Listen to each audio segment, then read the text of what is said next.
sae, le fua vero le tae, le fua ua ui moto, ae le matalai. Oi, oi, oi, i le rei malaya, le o ti fafua se i le la lolangi. Oi, oi, oi, i le rei malaya, le o ti fafua se i le la lolangi.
betul amo.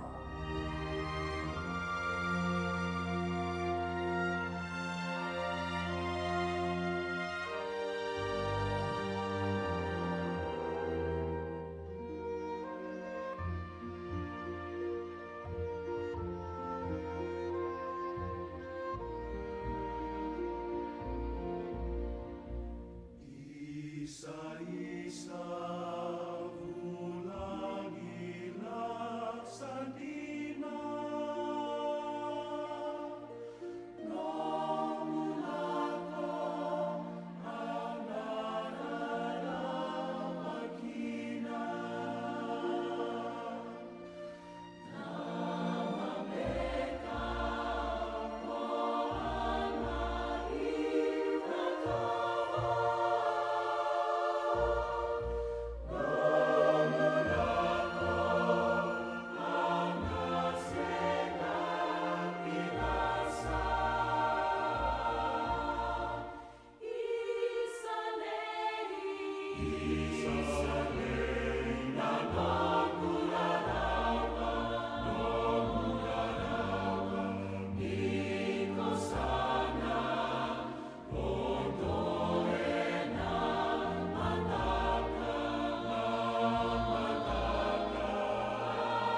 O te mana o ia whaafaingo whiewe malanga inga.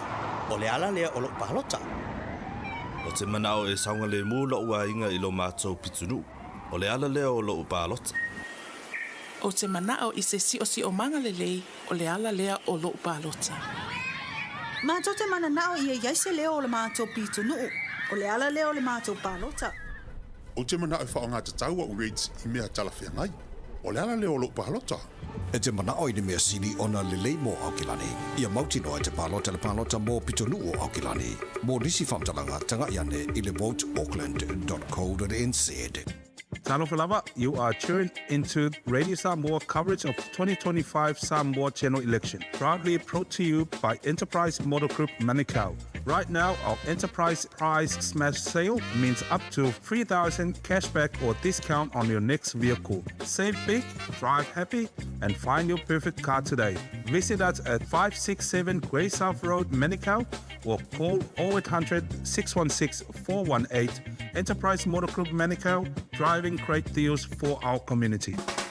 E fia le mana rental se whailonga antula na whabitoa mole masino o September o ke topa ma November. E luse fulupa o le apa walalo e le tongi o Tavale. Pe a tolu aso pe silia to fo ile umi e te whaonga I nai. E mawhaiona piki le Tavale mai le malewa lele whaleolo. Po o whangali, whapelo tātou ofisa au tui ala fua. Pe momoli e to fo ile whaletali malo o loo e whaamautu ai. Ai ngā whabitoa. Olo ia tātou insurance cover e te fili mai ai. Ina rei tupu se whalawelawe ai olo iai le puipuinga. Mara tuolo yele tanto account I Dusila, be la for sao fo ile Moana Rentals, e whaonga ile Pacific Easy, be whaonga fo ile credit card, e whaatino ile tongi ino lo sa. Mori si whaaptalanga wala ile Pacific Easy ile ovalu se lau, o tasi ono, po numero masani au kilani o le lua fitu ono fitu iwa fitu fa, o le lua fitu ono fitu iwa valu fa. Matalo sanga e transfer oe ile Moana, be asisi ane ile Facebook ale Moana Rentals, po le tanto upengata wha ilangi o le moanarentals.com. Moana Rentals o laupa anga e taitoloina oe au e malanga asiasi I Samoa. Tasi lima iwa tolu amo. Radio Samoa.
Samoa ina ia pule e matai Aua olo na sua faua vaerua iai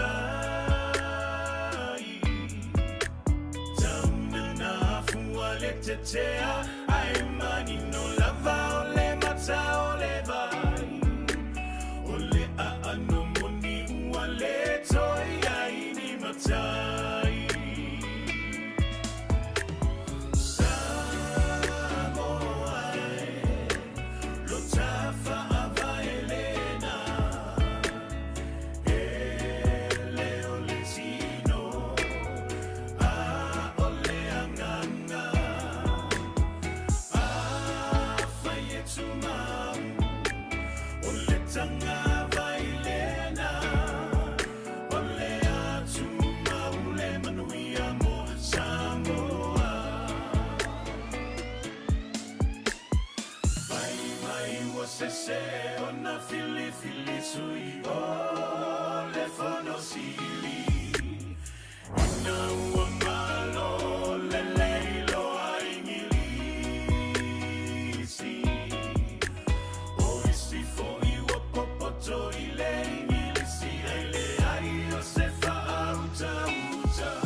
Radio Samoa, tasilima ivatolu, amo.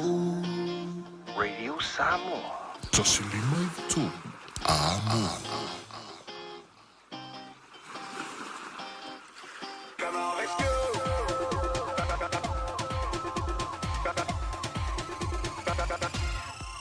Come on, let's go.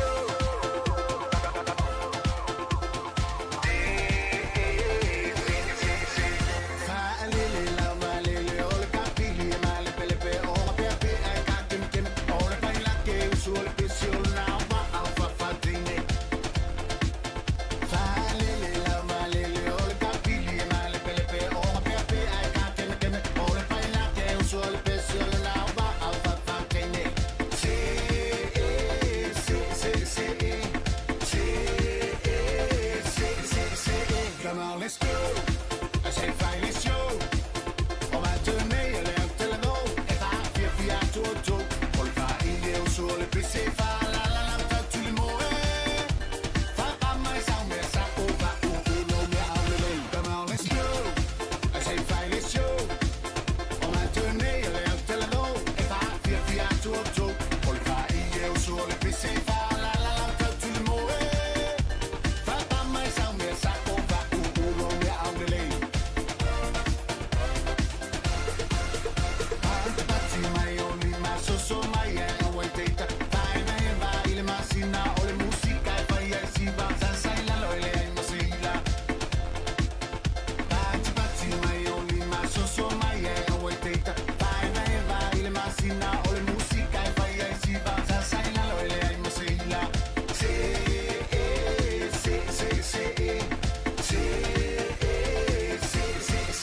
Come on, let's go.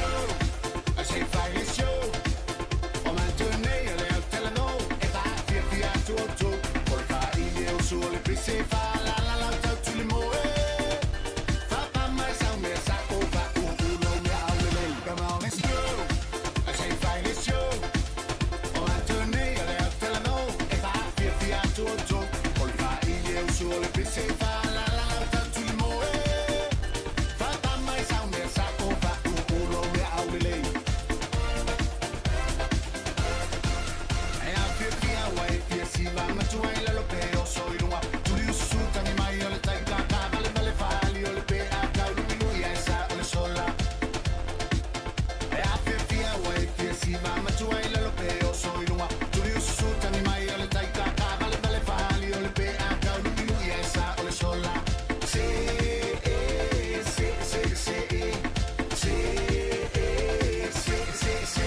Come on, let's go. I say fine, let's show. On va tenir l'air tellement. Et va via toto. On va y aller sur le PC. Fa la la la ta tout le monde. Fa pas mai ça mais ça on va no me hable. Come on, let's go. I say fine, let's show. On va tenir l'air tellement. Et va via toto. On va y aller sur le PC. Fa la la la ta tout le monde. Fa pas mai ça mais ça on va no me hable.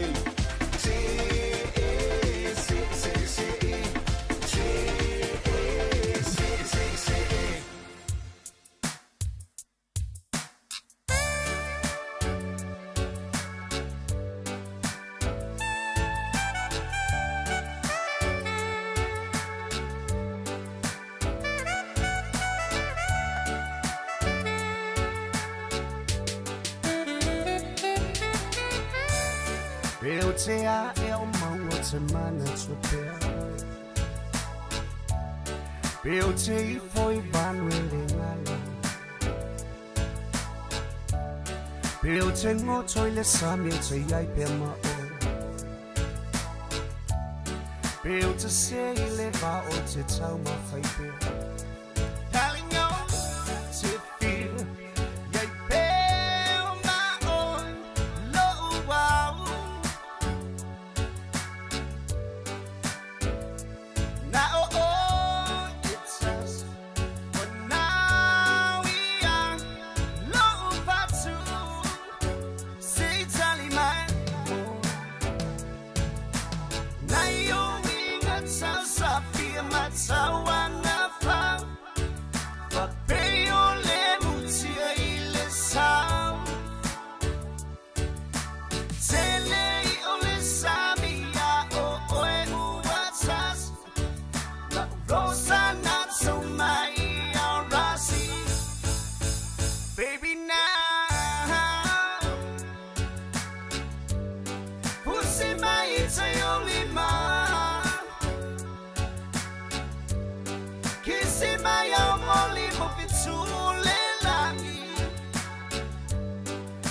to my amo it's a low honey.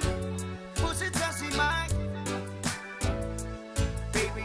Na oh oh la benina. O te momo o pela vai le mafutana. Ina itu mo pele mafana. Ole lo fala o pele ilo tava. Mafusi o pela vai le fia. Having on to feel. Yay pale my own low wow. Now oh it's us. But now we are low to say tally man. Now you wing a toss up here my tawana found. But pay your lemuti ile sound. Tele ole samia o oe uwasas. La rosa not so my rasi. Baby now. Pussy my it's a only man. Kissing my only movie Sound to my amo it's a low honey. Pussy touchy my baby.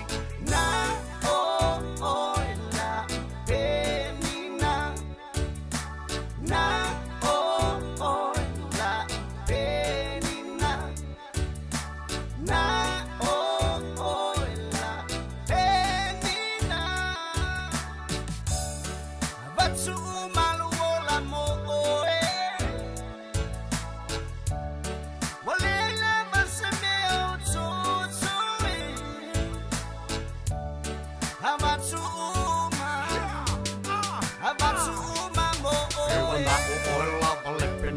ne vasa pelo loto le moana o te tofu pe lava o walo pana mo o o fatu na o o le se valo ina na o le penina. You're the one in my heart, the sexy girl, like it's my lover. Come on, come to my bar, I love it girl. Hell yes, to feel, yeah, feel my own low wow. Now oh, it's us.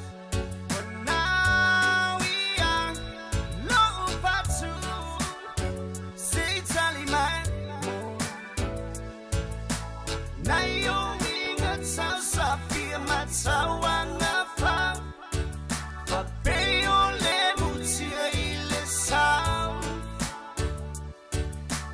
Tele ole sabia o oe uwasas.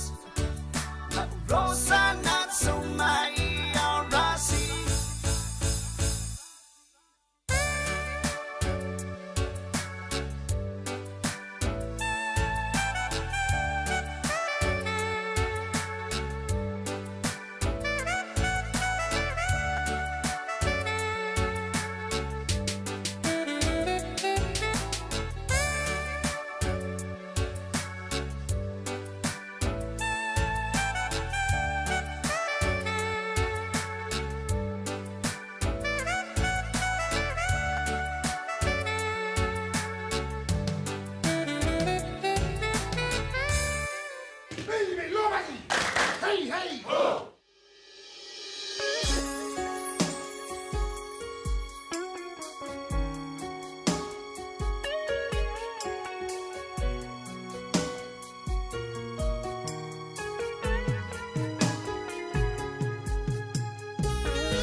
for an opportunity to build your own business? Start your own cleaning business with Crew Care. You'll be joining one of New Zealand's fastest growing commercial cleaning companies with 12 weeks professional training, flexible working hours and a guaranteed income after 2 years. Find out more today. Experience the Crew Care difference.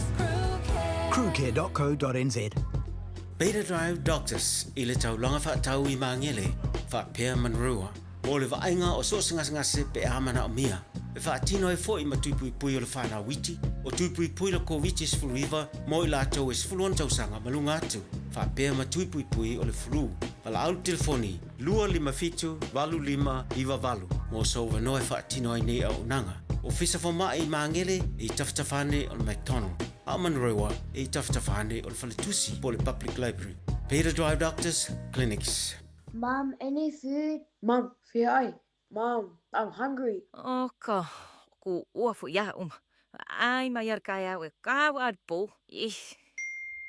Wui, Domino's Pizza. Kainin makalay favorite pizza.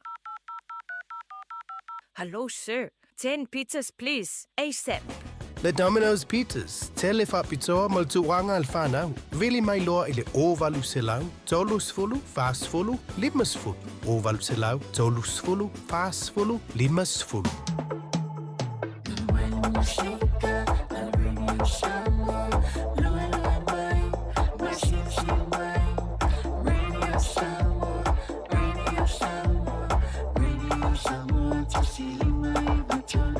Radio Samoa.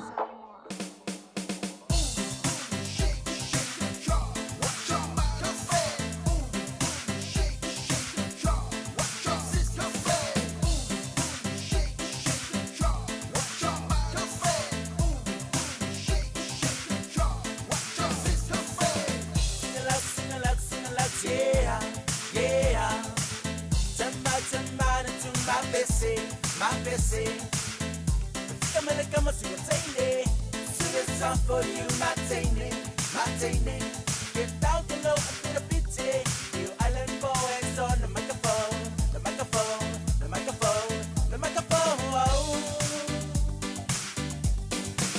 Put your hands up in the air.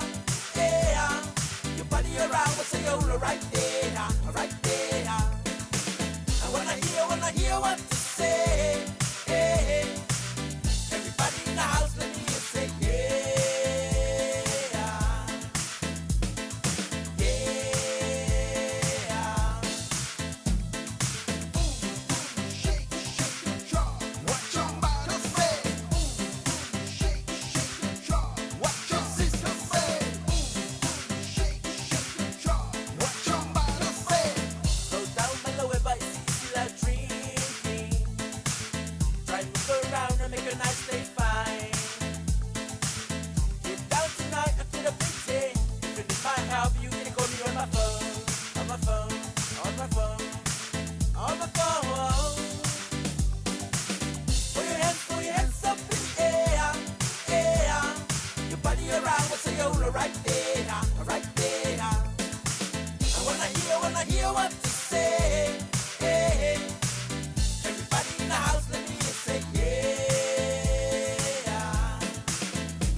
se abrió. E leo au se siliva.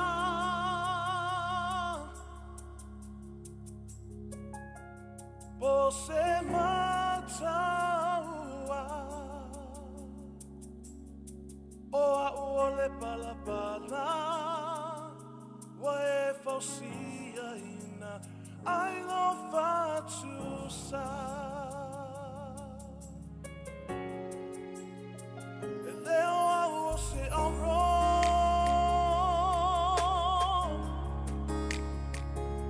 Po se abrió. E leo au se siliva.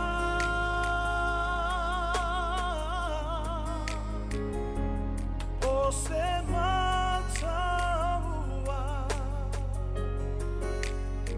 Hoa uole palapala. Wa e fausia ina. I love to sa.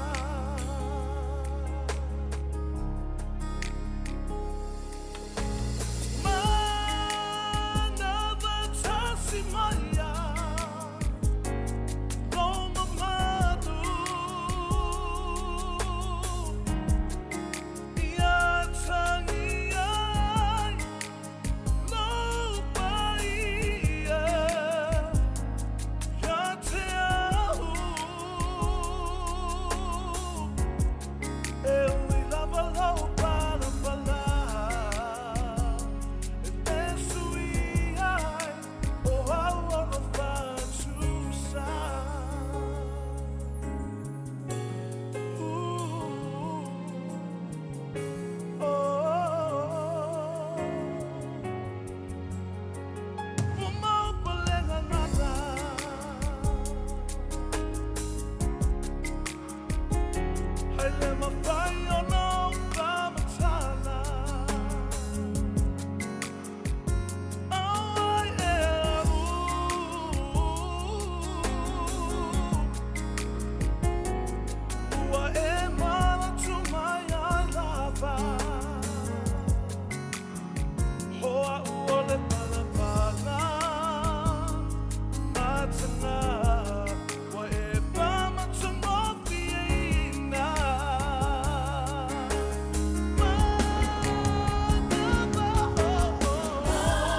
ai.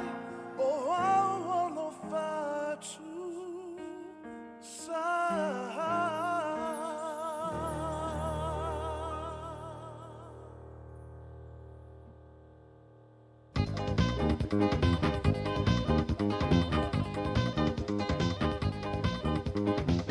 Samoa e lau mana mea, o te wai so se mea, lasi o e lewa ai,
Soya le chafa alianga Lele wa mulu Maleleanga Oni teine machama Oni fafine Atamai ai tamai I say soya le chafa alianga Wa mulu maleleanga Boni teine machama Boni fafine Atamai ai tamai Abo se mea wa o mafaya mo o Samoa Te via via uma ile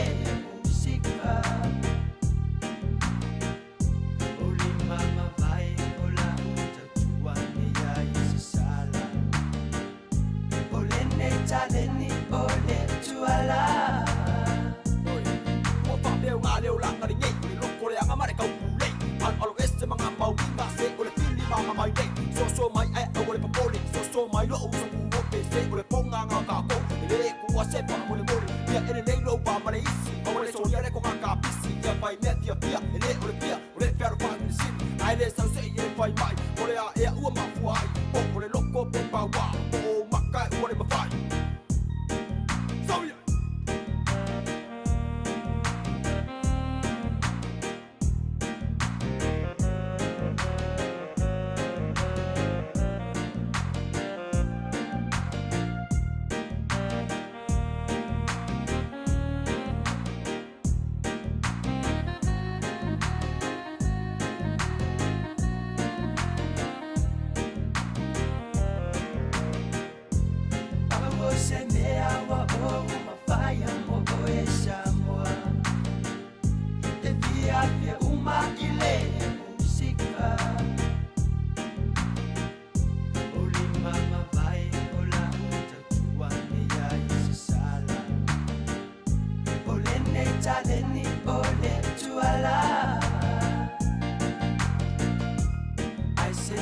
ia le te whaaleanga Le leiwa mulu Ma le leanga Boni teine matama Boni fafine Atamai ai tamai Rồi, có phạm đều ngã đều lặng ở đây An always te mga mau So mai ai au le popoli Te ole ponga nga ka ko Le ku se pa mo le mori Có phạm đều ngã đều lặng ở đây Có phạm đều ngã đều lặng ở đây Hey, yo, Sasha, where you be 40 from, huh? From Falakay. I will let you know, my friend.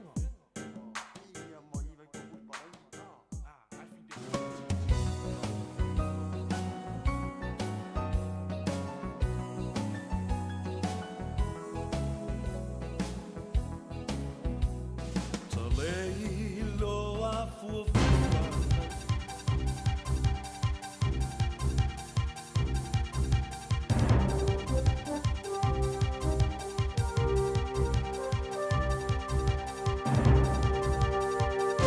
In this update, Foreign Minister Winston Peters says too many questions remain about a future state of Palestine for our government to recognise it. He just revealed the decision during his address at the United Nations General Assembly in New York. Our decision is at odds with around 150 other countries, including most recently Australia, the UK and Canada. He says recognition of Palestine is a complex issue, with some of our close partners choosing to do so well before others have not. There is also no obvious link between more of the international community recognising the state of Palestine and the aimed objective of protecting the two-state solution. He says we will recognise a Palestinian state when the time is right. The New Zealand government believes that it has one opportunity to recognise Palestinian statehood, and it would make better sense to do so when conditions offer greater prospects for peace and negotiation than at present. Labor's calling the government's refusal to recognise a Palestinian state an embarrassment, putting New Zealand on the wrong side of history. Labor's Foreign Affairs spokesperson Pini Henare says the Prime Minister's dragged his heels while his coalition partners squabbled, and he's ultimately made the wrong call. The Reserve Bank's set to be very different next year than it was last year. Adrian Orr abruptly resigned 7 months ago, Bob Buckle retires his next week, and Christian Hawkesby will leave when Anna Brennan takes over as Governor in December. Former Chair Neil Quigley's replacement will also be announced later this year.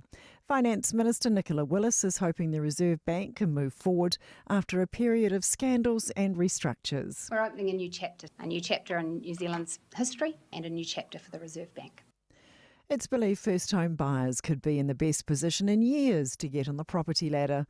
Recent data from Cotality NZ shows first-home buyers accounted for more than 27% of market activity across July and August. That's news. In sport, North Harbour are keen to change the narrative of their NPC rugby season this afternoon. They're dead last and still looking for their first win, but meet Otago in Dunedin shortly with the Ranfurly Shield on the line. Harbour captain Jed Melvin says it's an amazing opportunity. With the season we've had, there's just absolutely nothing to lose, and we can throw everything at this game, being the underdogs, and just really go after it and attack it and see what we can do. There's a big afternoon of provincial action before tonight's Bledisloe Cup test at Eden Park. Taranaki welcome desperate NPC champions Wellington and New Plymouth, and the women's Farah Palmer Cup Premiership finalists will be decided. Canterbury tackle Manawatu in Christchurch, and Waikato host Auckland and Hamilton in the other semi. That's sport. I'm Sandy Hodge.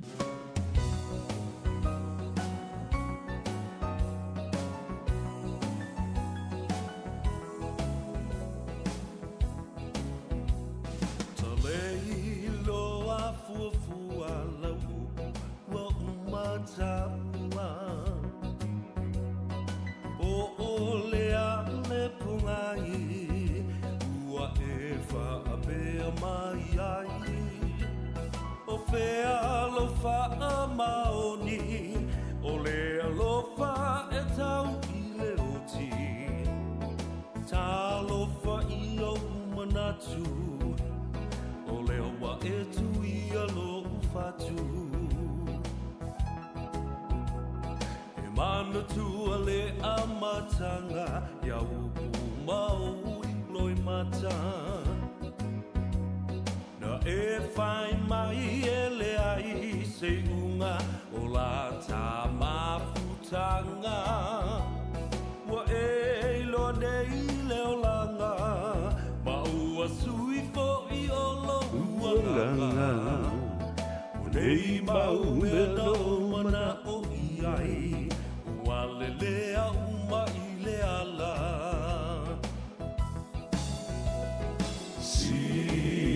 Sila mai a ia i nei mea ua o whai O lalo i wholetu ngā mau o te tāu atu Ua o fo i mai ai Umatu o si o uola Fasia i ta i whaiti o ngā Ae mo oe o te le i whaafiti Sa o whai o mea sili sili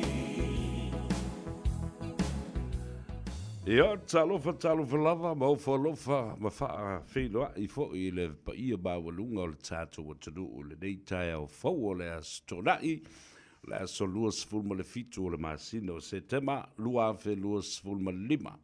Toi tolu a aso ia tātou tu vai fo I le masina o ke topa, le lona se fulu I ai o le masina o le tausanga. Ia, whaaftai le tua o le fōlaunga a le atunu. O whea lava e a ngai mahangi I ai le matangi. O lo o muli pēr le lofa, le hanga le lei o le atua. I lo tātou watanu. Whaaftai le nei tai au fau, o tātou fsila whai fōi, malau lua. Fsila whai ma le atanu, tei mai ei lo tau soipua, ma se malosi o le au o na nei. O leo o tātou toi whelua I ai luma o le nuu, ai leo tu o le nuu le mea ta tanu o I tangata. Wheloa I fo I pu o manu ai le o pu o mala. Sa o wha la le lei le atua I lo alofa mlo wanga le lei tau muri a I mātou. Ai maise lo watunu pele. Le ngata I o mātou tangata I lo whanua me ele o Samoa lo tāpua I mai ai. O mātou te tai. Ia e whapena I le nei atunu o New Zealand. Wa vea ma ainga lona lua o Samoa. Australia, Hawaii, Amerika, le atu Europa, ma le atu Asia, ma so se tafo le lalulangi. O lo no pia I ai o mātou tangata o no le sailinga malo I na ia mautu a tinae. Ia matatala pēr le whaamalama ma wawa I atu I o mātou ainga o lo o tapua I mai Samoa. Ia, Pea le nei tū lai whaatalo whai, ma whaatalofo I le tāwhatolu o le tātou vānofo. Samoa, I ona tūlanga whalupe, pa ia mamamalu wha le malo, pa ia fo I mamamalu wha le anganu. Ia a ia mawalunga se vi inga, e si e ana au auna tofi. Ia a wale ngā luenga le atua ma le ainga sa le vi. Whaatalofa whaapito le nei fo I tai au, I tamam tina mātutua.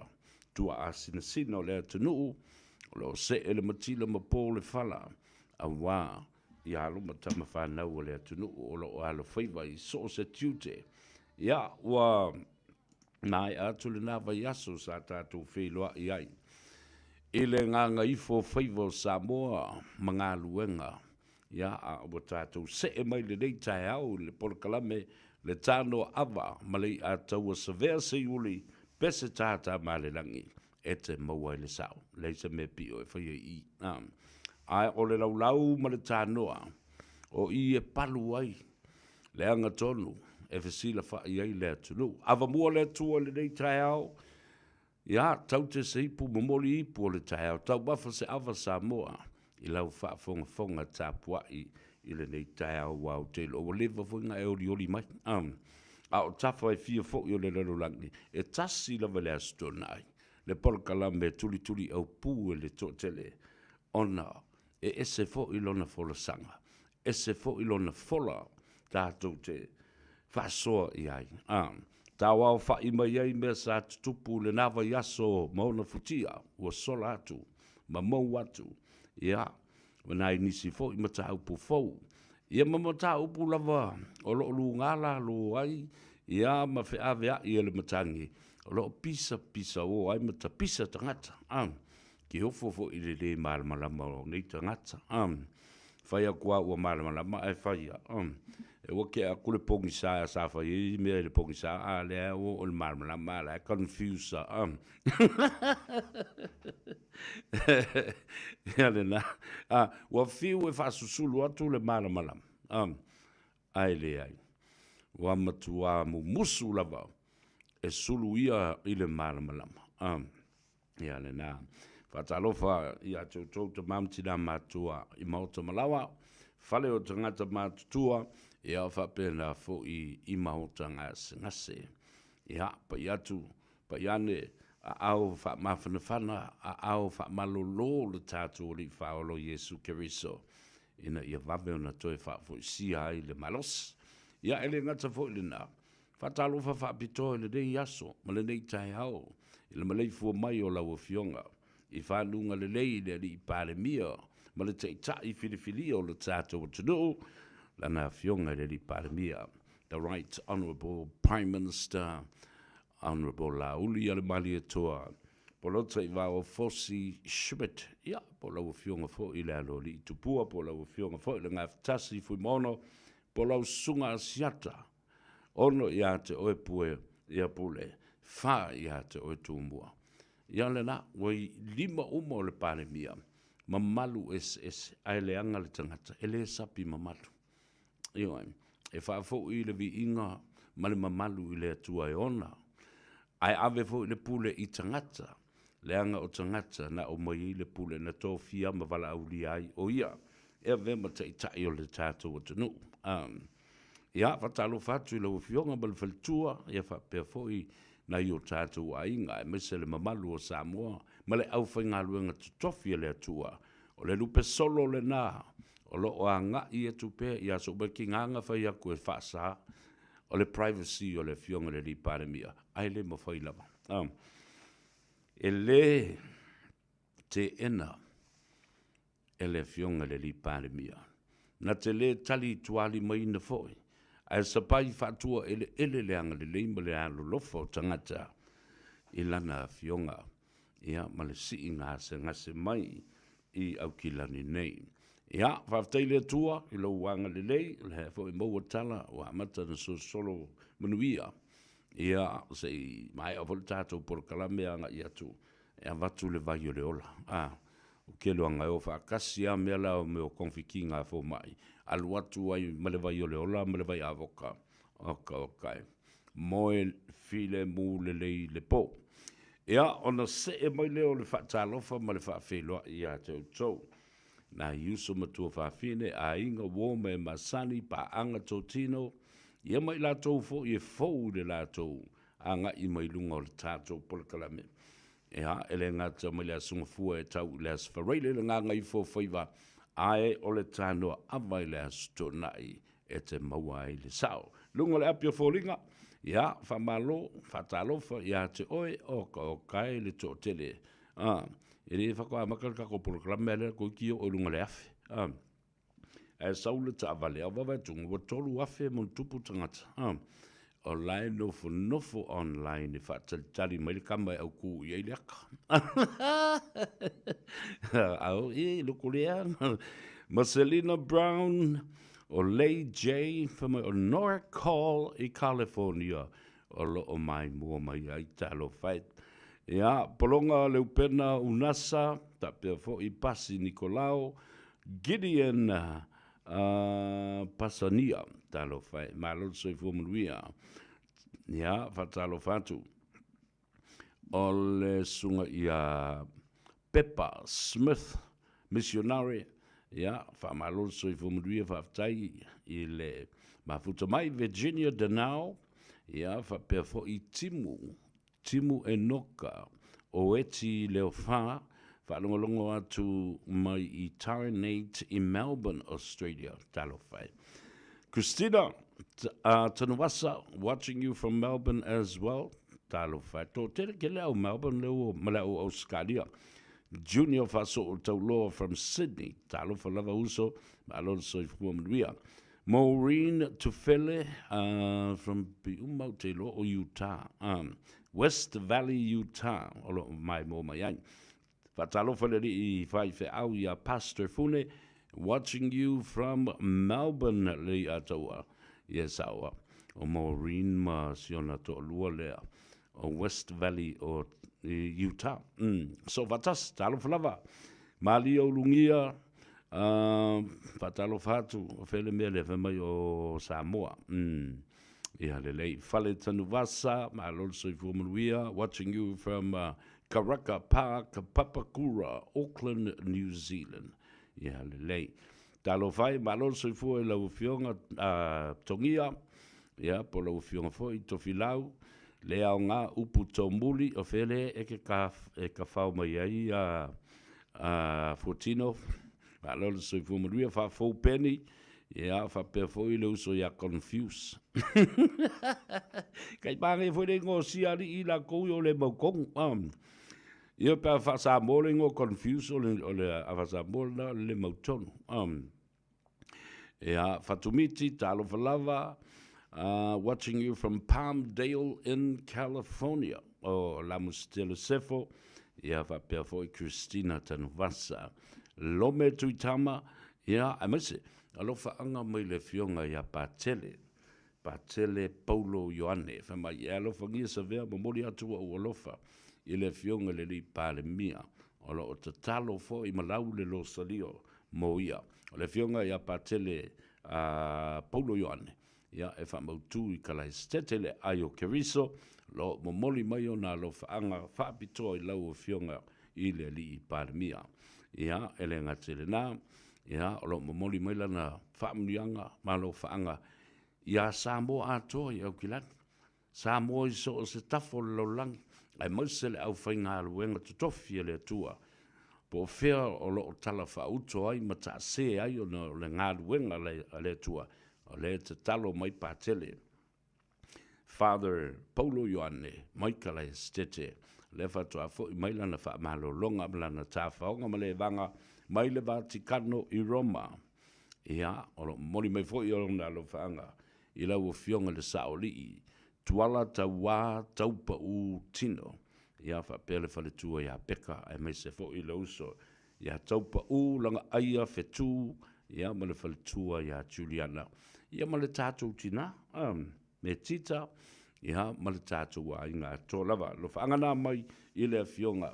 Ia Father Patele Paulo Ioane. Talo whai. Ia lo whātoli o lau fionga Patele. E seta tanga moa. Ia o la fo I momoli mai lo whaanga Patele. Ia Father Michael Enderman. Ia whapea fo I le vasenga. O le sau whainga whaife au Samoa. I au kilani nei. Le mafutanga whaife au so vatas. Ia, whapena fōi, au whafonga mai lau fionga. E le tama le malo, le konsula wao le malo tuto tasi o Samoa. Ia au kilani nei, le fionga I le alo tunu mawhono a whemata. Palu salue whapo, ia po le fionga fōi a le malu. Palu salue whapo le lua, male whaletua ia le au pepe male mamalu o lau tau. Saufa inga I le maota o Samoa. Ia olo whaanga nā e moli mai I le fionga. Ia Father Paulo Ioane. Ia po le fionga fo ia Patele. Vai le kele o ka ngaka e mankua pākele moli mai I o nā lo whaanga. Mei a vito tālu whalava, langi le lei, ropati. Ia whapea fo le tamai tai o Teresa Tō. O ko kai vai le vave sole nga kumu mai o lungari I o sia kako a mio a. Se nara tui atua tālu whalava, Colleen Torrea, Franco Silila E, Malol Soifua Manuia, Loto Fou Se Eti, Ia, whapea fōi, Ia Sila Namuari, Malol Soifua Manuia, Si Unga Atoe, Ia, whapea fōi, Malia Rosa Pio Tuia, E alula songi o lau goingo, Aile Fielgako Porkalame, A o Feira, Malol Soifua Manuia, O Mefua Tepa Swanky, Talo Falava, Malol Soifua Manuia, Fortino Josefa, Talofa sister, ia fa talofa tu fo I le tapa I tau Erolini, ia ai mai se fo I le tātou te māmatua, ia Masoe, ia Tauli, Josefa, ia ma le tātou uncle ia tui mawalunga ma le whaletua. Tō le pai a Silusi Sione. Ta alofa lava ba lo soifua mnuia, fa pia foi tu la leota, a lo le soifua mnuia ni tai au, watching you from Kailua in Kona. Aloha, my brother. Niu wali ititi, Angie Ngawa. Watching you from American Samoa, ta alofa lava. Ma lo soifua nuu Angie Ngawa. Fatalo fa pitola nga lewe fa manatu mai Angie. Ia, le fatalo fa ma le fa filoa I mau fa lo fa tufo I lau fionga. E le na fale nga anga fulu ia I le motu. Ia, fatalo fa tua olo. Le plestene o le senate o le mauta o le pale mene. A tutuila mamanua. Talo fa lava tua olo manaia fruen. Ia ma le faltua ia pai. Le ftalenga ia le musu manaia junior. Ia ma le mamalu o lo tātou ai. Ngai mese fo I le mamalu o le mauta. Wa sua ma vai whanua. Fo mai tulangi sa ole ma sa leo mua ma le lau niu na sai lua.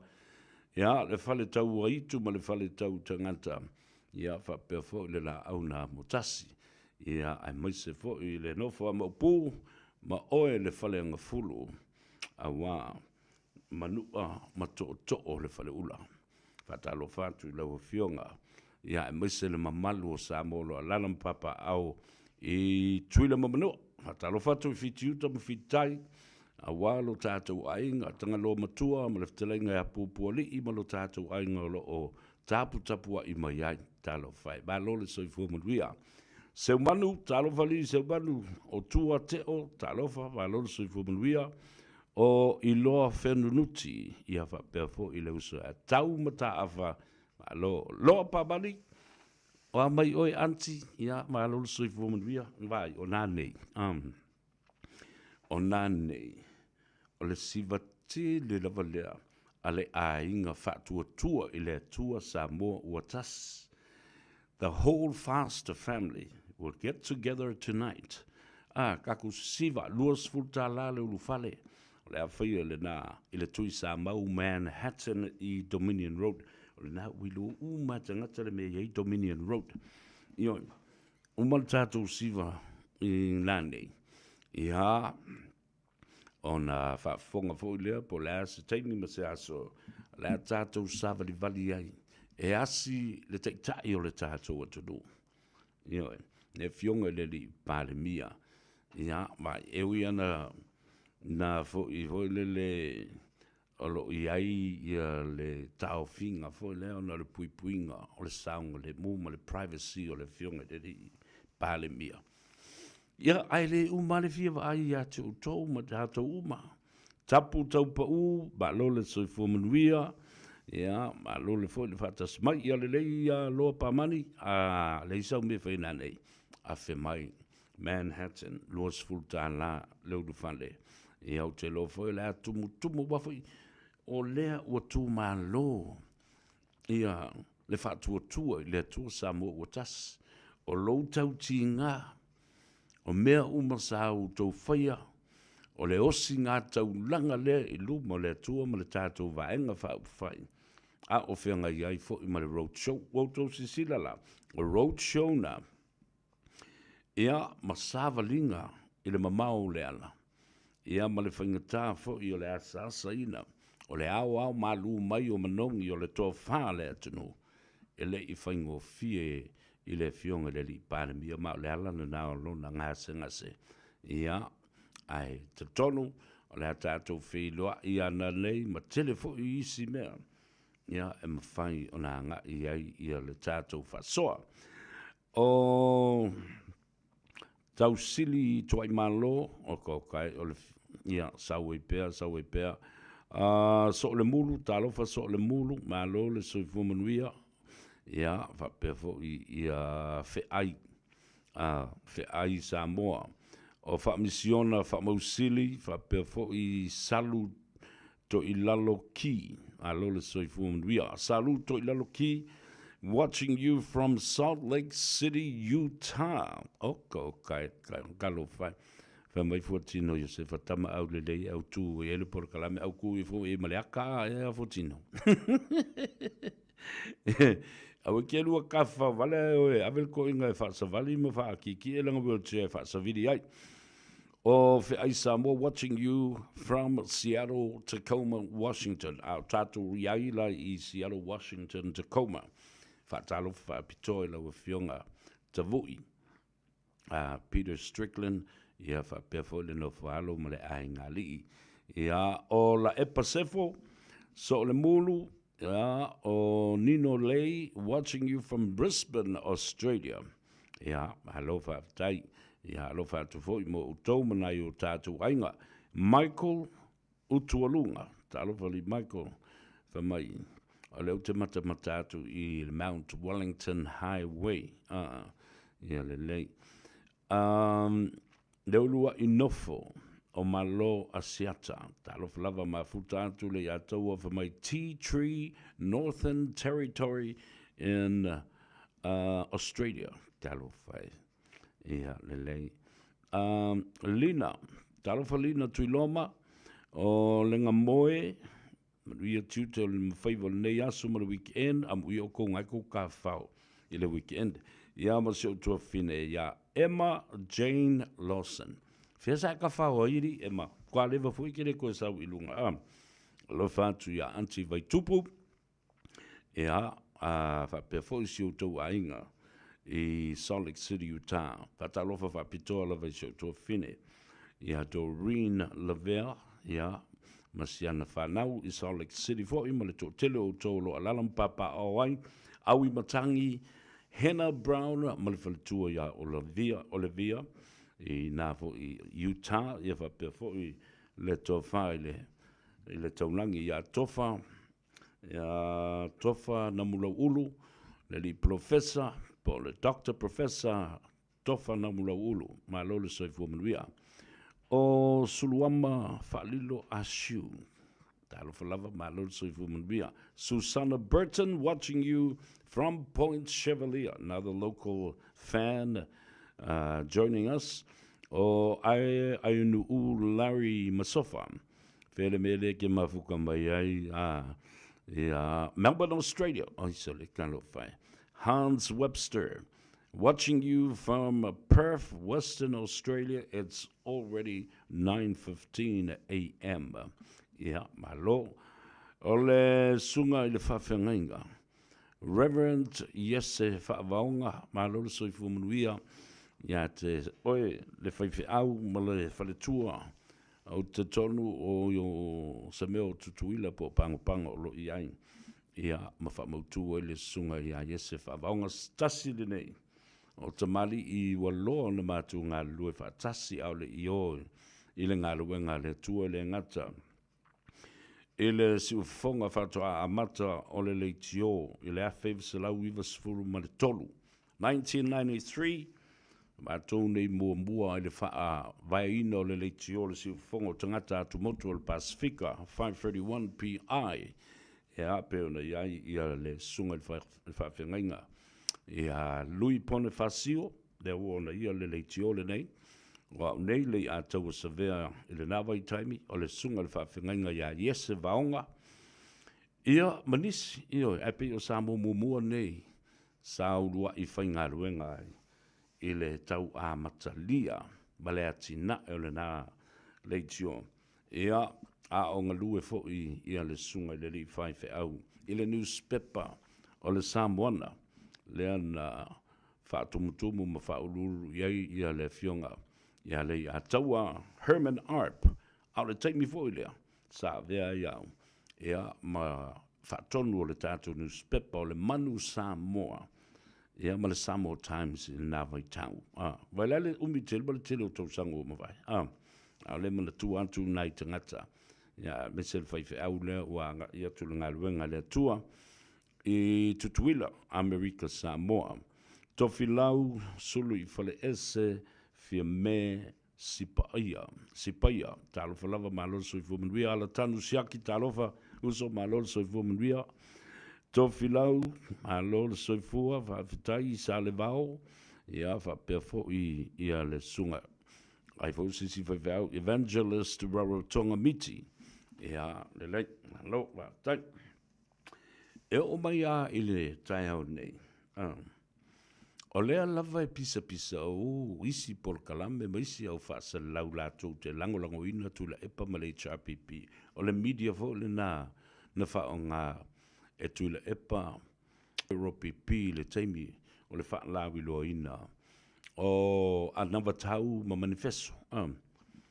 Ti ngā na wha alongo atu o koko nguku o le ise be ma whai na toi whai ala e whai ya. Lau whautuanga le na ia o tau ia le media le outlets. Tuu ia le nā mea.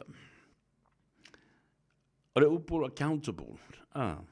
O lea ua o uina i tātou. Tātou te malama ua uma ona au mai le press release mai le ofisa o le palemia.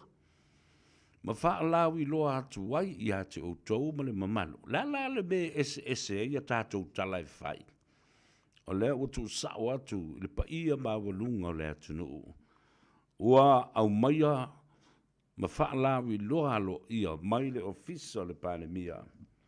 E lana fionga. E apa o le so upu foi i a ngawhili Shem leo. Wha matala au ili le reia tu wai. Le au maia ma le si ngase mai o le fionga le li palemia is a private jet. O tō sisila. Lea le se senga le private jet ia ma le whatanga ina mai o se asini po solfanua te e mai ai ia koua vai le, o kou fesili foi, le al meua mai i el palemia ma ki mai le asingi po ki mai ku o se loli po se pasi po o le alava po se tax. E tau lo le private jet. Kai. E tutu sa le tau o le private jet, ma le tutongi o le asini ma le solfanua. E ti e mai ai, e alu le whalema. O la i le fesili. E fia le kaunga kongi e le solfanua. E fia kaunga kongi ele asing. Ka fe, so le mawhailava. Wha missionary, wha missiona. Wha mausiri le aka e bai o i Anaheim i California.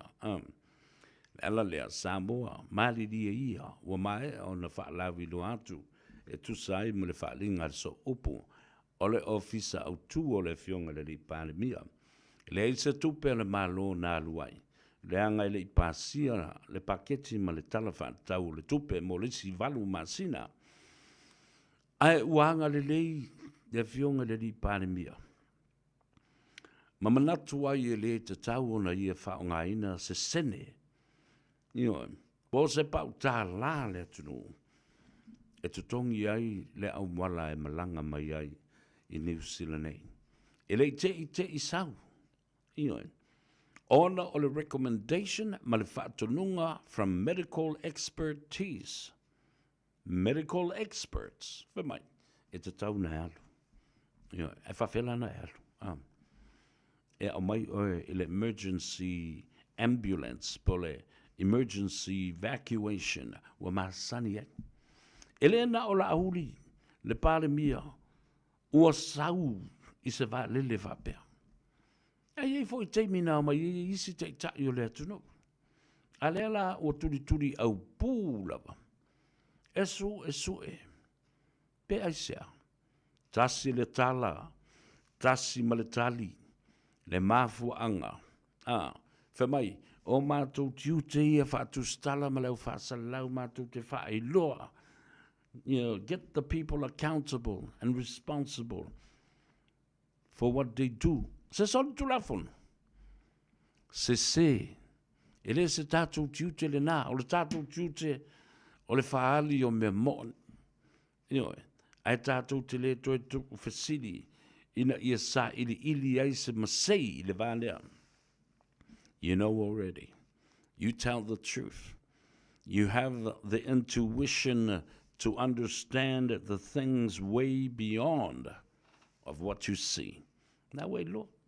Ai ole mea lea, tau turi au pū, tau sua se masei, whea se mea o masai hei le vāne. Nei loe la ia lea. E te amiu whaatamaititi. E te langona whaatamaititi. E te sua e vale. Pe fo lele na mele tala le fai le pusi. Curiosity kills the cat, but not responsibility at all. O masa sa longa le pusi na pe ai. Na so ai le povi pe. Ala wa tau tuli lava pe fia le tau le private jet. A whena sa le private jet. E fia tangata e ofinu le private jet. Te wawa ai e le mea so le mawhai lava li ona. Tu uia. Ioi. Wha motu. Wha pasi le nama ta upu. I loa ai. Le ele e lea tele o le loto le tangata lo whaia wha sa launga ia. Ma whaia tu ai ngā whesili ia. Nā le wala loa. Mai, e tase alfa mtalanga o le mea i tamaiti, malama tamaiti. A le mea le wha e tau wha e moa tu ila wari i media outlets atule, but they refuse to understand. They refuse to accept the knowledge and the truth. You know, they just want to go on and on and on, stirring the nonsense of the narrative behind it. So li, te so ia se, tofi lau sului malo soi fumanuia oile ia mana I folengo le kan ko flamingo malo soi fu flamingo for my Emma, you're still the best boy. Yeah, malo Emma. Molesi sanga polutele ta leva funda alu oe for one leva le toe. Ma futa mai na Las Vegas, Nevada. For Tino wa o faise me ai le to ina. O manu le leifi talo falava malo so fumaria mai mo mai America Samoa talo fai ya fatalo fatu. Vili Solia. Alo le so fumaria fatalo fatu ai tato angele ile tai. Noi, te le toi mous tala I le soa laupulenga o le mata upu le ba le ataua le taua le sa laki ia ma le tatou fong te lai tau si io atu le asonga fua ia wata oto I langa tonu ia se finangalo foi ma se mata upu e pei on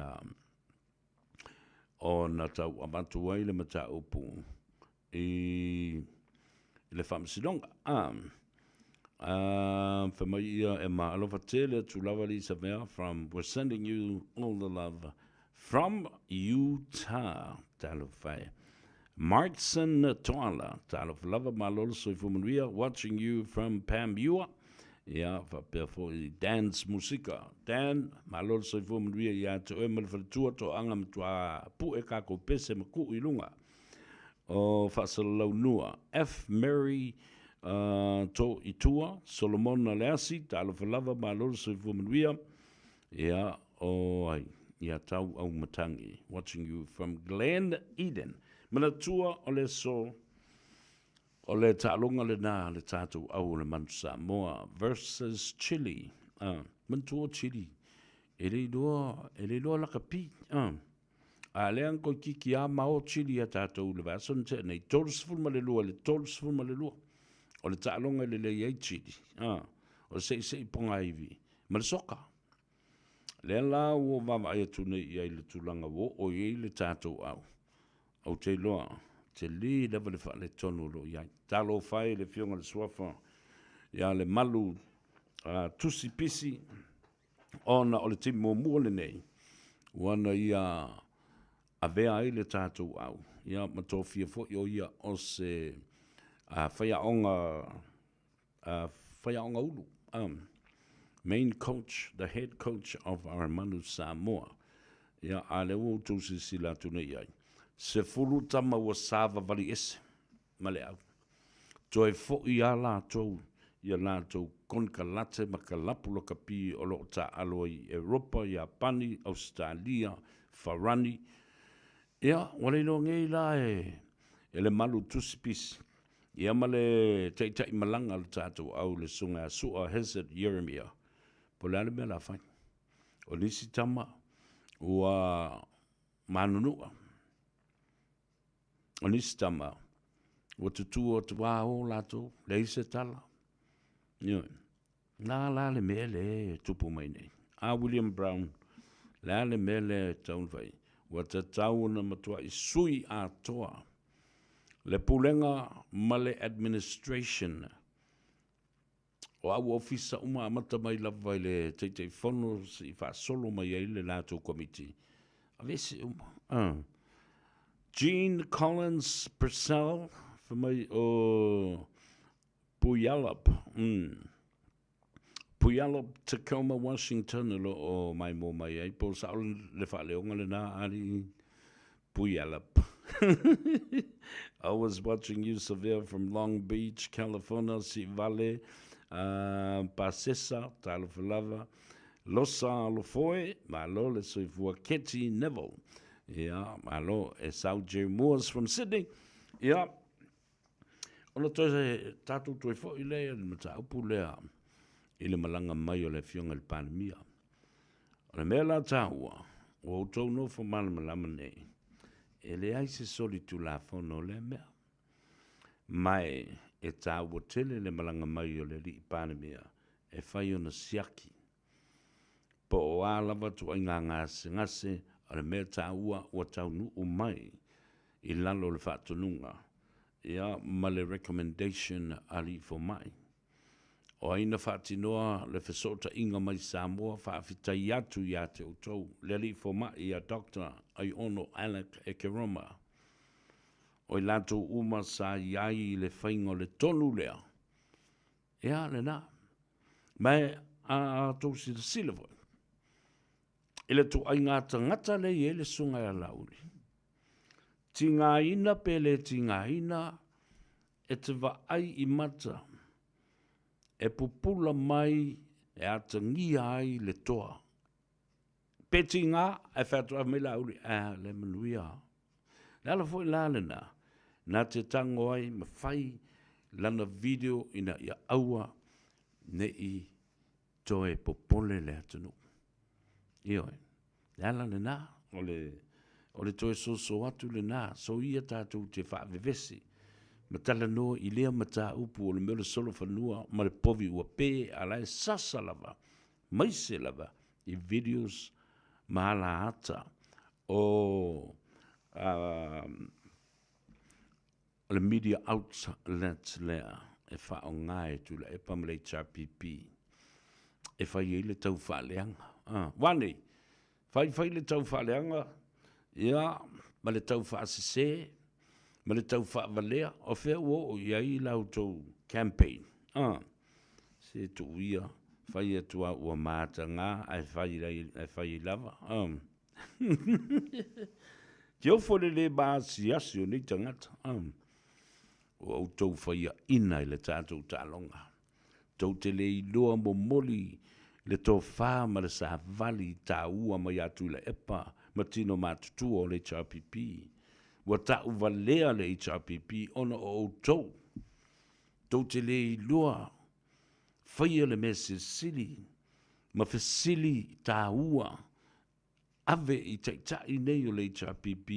E wha manino mai ai le lato o nawa tau ma le tā ua. O le manifesto wa umana lato saunia. Aia, tau solo mua I ate o tau. Le tau whaleanga. Whai o fe sili. E wha oso ai ma wha tupu le ita, ma le tōta mai, ma le ti ngāo le loto le teitai, ona li liu lo lea, ia lea, tau ai maa mai. Ia mana tuala, a kau ai maa mai lo le teitai, wa sanga solo o wha solo atoa, wa pei ole lau le ma ngā fo lele, kori a kuale uru e moko, kori fo ai lalo ma le la, wange ai wha solo ngai ma urupe. Because he doesn't have the right mind. Because of the questions that you put forth to him and them. It triggers anger. And what do you get? Hatred speech. Na o la unga lava wha vale. E hatangia ai le ita ma le tōta mai. Ma le ti ngāo le loto. O nā lea, o na le sao leo le mawhau I upu e whao ngā. E maua ai e tangata whalongolongo. le tā ua tele o le anu fale o le savali lawa mai. Ia wafu tō wawai lei. Pina ilo il tō whaavali varale o tele. Tō te popoto, e tutu le afi. E whaai tai le tangata le tō te whaatala noina. Nā le tau valea, ma whaaluma ina ai o tō ila epa, ma tai o le HRPP. O no le tō whaavali valeo o tō ria, ma o tō whesiri. Ti nganga no tō iloa, e leo tō iei se tūlanga le leile HRPP, ma tū le epa wawhai ina le palota, ai oso mea ka anata whamai. So, hero, lau sunga le ala. So, ila wawai atua, HRPP is still really in a good position right now. What good position? And you see, you know it. They're in deep trouble and they're in deep waters, and you're saying they're in a good position? Ka ingo le kalapiro ma le kau whaavalea. Ia le nā. Tā wala le nā o le whaalongolongo le tātou o tunu. Lesi vaenga tā ua tele na ua vatu le aso nafi. Lea lava e sasa mai lava. E media outlets ia tu le epa. Ma le au whaipolo kalama pongi sāia. Whai mai. Ua sao no le fiong le li pandemia. O le a tau fia ngā luenga whawai taimi. Tautali whalonga pū o tautali ngai lea sona na whima ke mai kōwhera o avatu sa oi o. Ma mātala noa ma le fionga i le pandemia. Le ai se upu whapena. E le fina ngalo le li pandemia. E tau fia whaamrianga mo le tātou o tunu. Le fo ina toe, ma lele masau noa i ai le sui pandemia ta mai tai a mulipola. Le ai se langona, mai le ai fo i se manatu, ma se fuafuanga, ale malo e tau fia ai. Ngā luenga wha vai taimi. Get that? Avese la ia lea le namata upo from your agenda and your tau whaaleanga agenda. Stop making people, listen to your foolish comments. Wa, o le whalongolongo tangata mai tale. O le saola le watu i asavea, le i ataua, i le astolai. O le TANOA AVA i te maua i sao, le ai lava se me whapena. In fact, lo tau mawhai le malo, ina ia whaale leia tiri, ma ia whaapaleni, ma teu ia manuia, alo ma tama whanau a Samoa e o i whafo i ngā ruenga whaavai taimi. The new government will never put a cap or a stop to the regional seasonal employment scheme. It is indeed a wonderful scheme and supported 150% by Laoli as the Prime Minister and the government of Tuatua, le tua Samoa Watas. Ia le nā, tau whiri i nā le tau whaavalea. Alo, soifu manuia, ala i se ala i Seilala, whamai talofa savea, matamata atu mai San Francisco, i le malo tele o Amerika. Ia tauwhi nā, auni o tui whalongo i sese o tōtua tala noa le mata upule nā. I lewa ia so wā, ia maso se teimi, a wā lewa watu sa onga le mele nā. Ia tu oi lola ia lea. I lea i se tau mawhai ngā le malo, o lo o tau mawhai ai, ina ia tau fia ai. Ngā luenga whawai teimi. In fact, o le fuafuanga le malo, e le te tau ona toe pūlea mai e nisi agencies. Po o nisi whaalapo patonga. No o watu lea so nafi. Ma o le saunoanga fo le nā le pandemia i a tau. O le nganga moni, tu ui nātu le whiriwhilinga o li me tamai ta i e o i ngā ruenga whaitaimi. I le pūlenga a whono whawai. O lo o ta ui ai i nā le pūlenga mamalu fo i a li i me whaipule o nuu mawhio anga ole i tu malo. E pā leni ai, wai loa e le whono whawai, e fia tangata o lea nuu, ma lea nuu o le itu malo, na o mua. Lea ua fo mai, a lea ele i o a isi tangata ma isi tōpulanga o isi nu, pe a fai e tolu, le wha nuu i tono se itu malo. O na fuale i ai, o le pāleni o tangata, ua fo mai, a se i o atu isi tangata. A o le i o fo i tangata ia, ua uma o na tāpena lelei.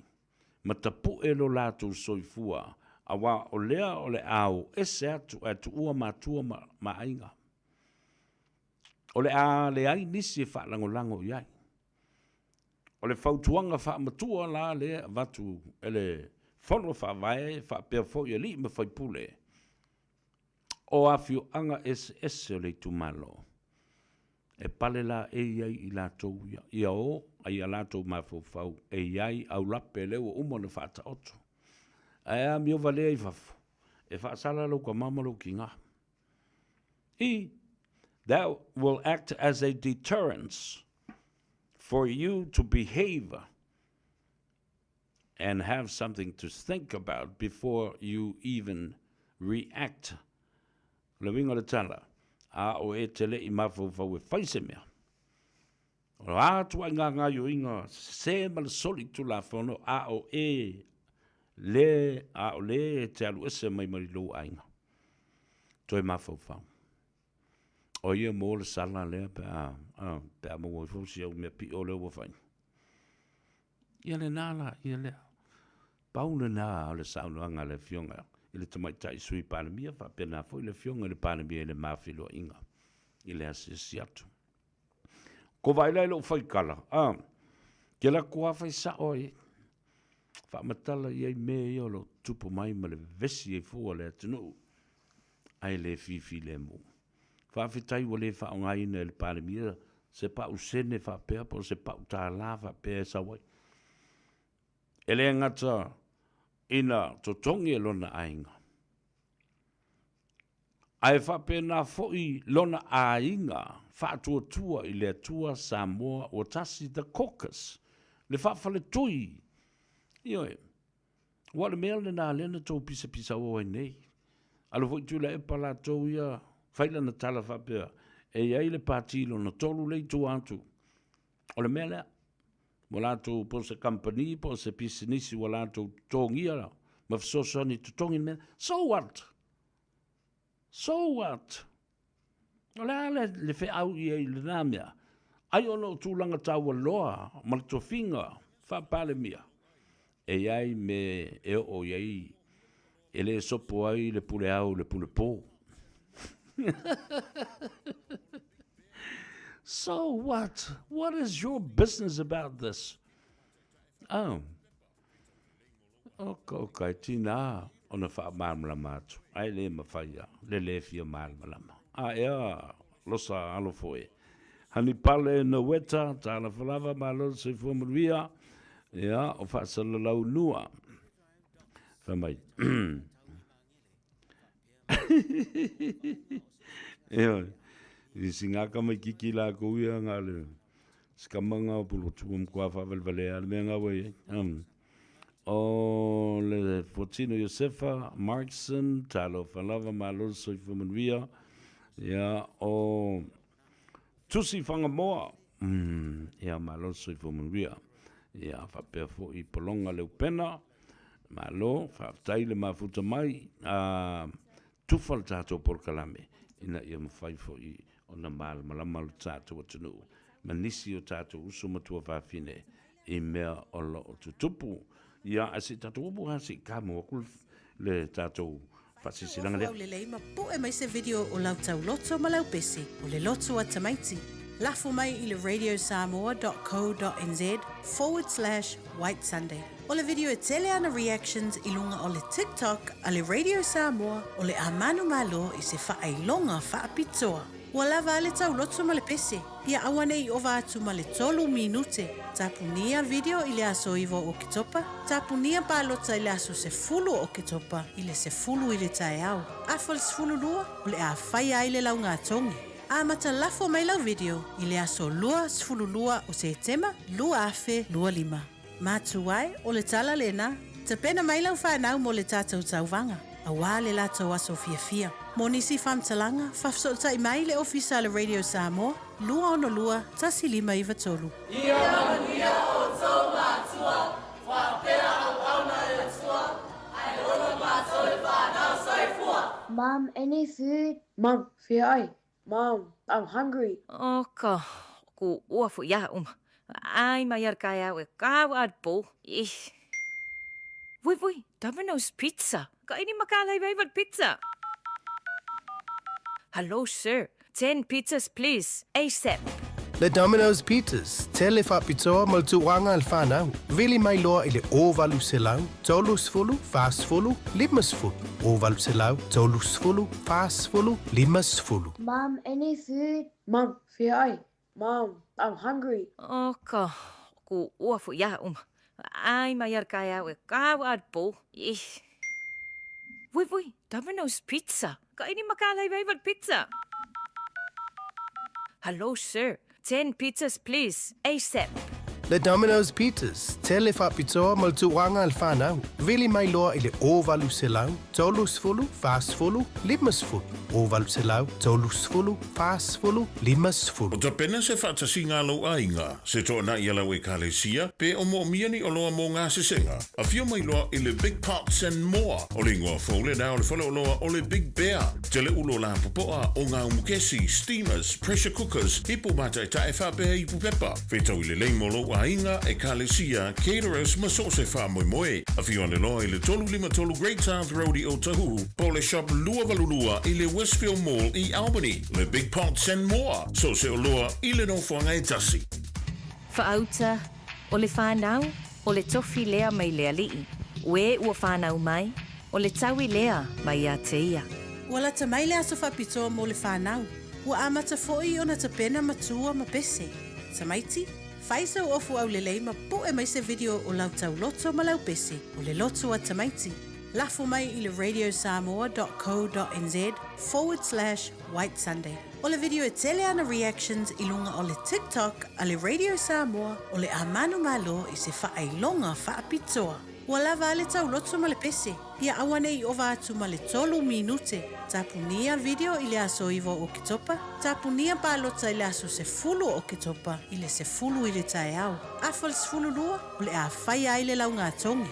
A mata lafo mai lau video i le aso lua se fulu lua o se tema lua afe lua 5.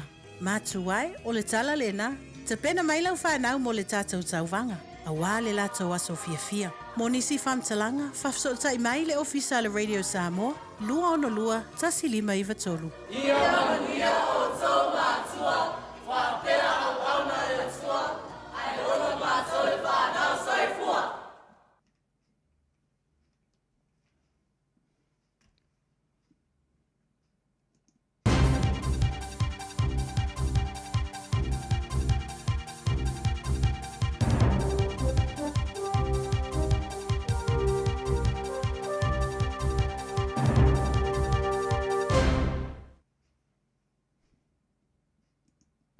In this update, Foreign Minister Winston Peters suggests us recognising Palestinian statehood could just make matters worse in Gaza.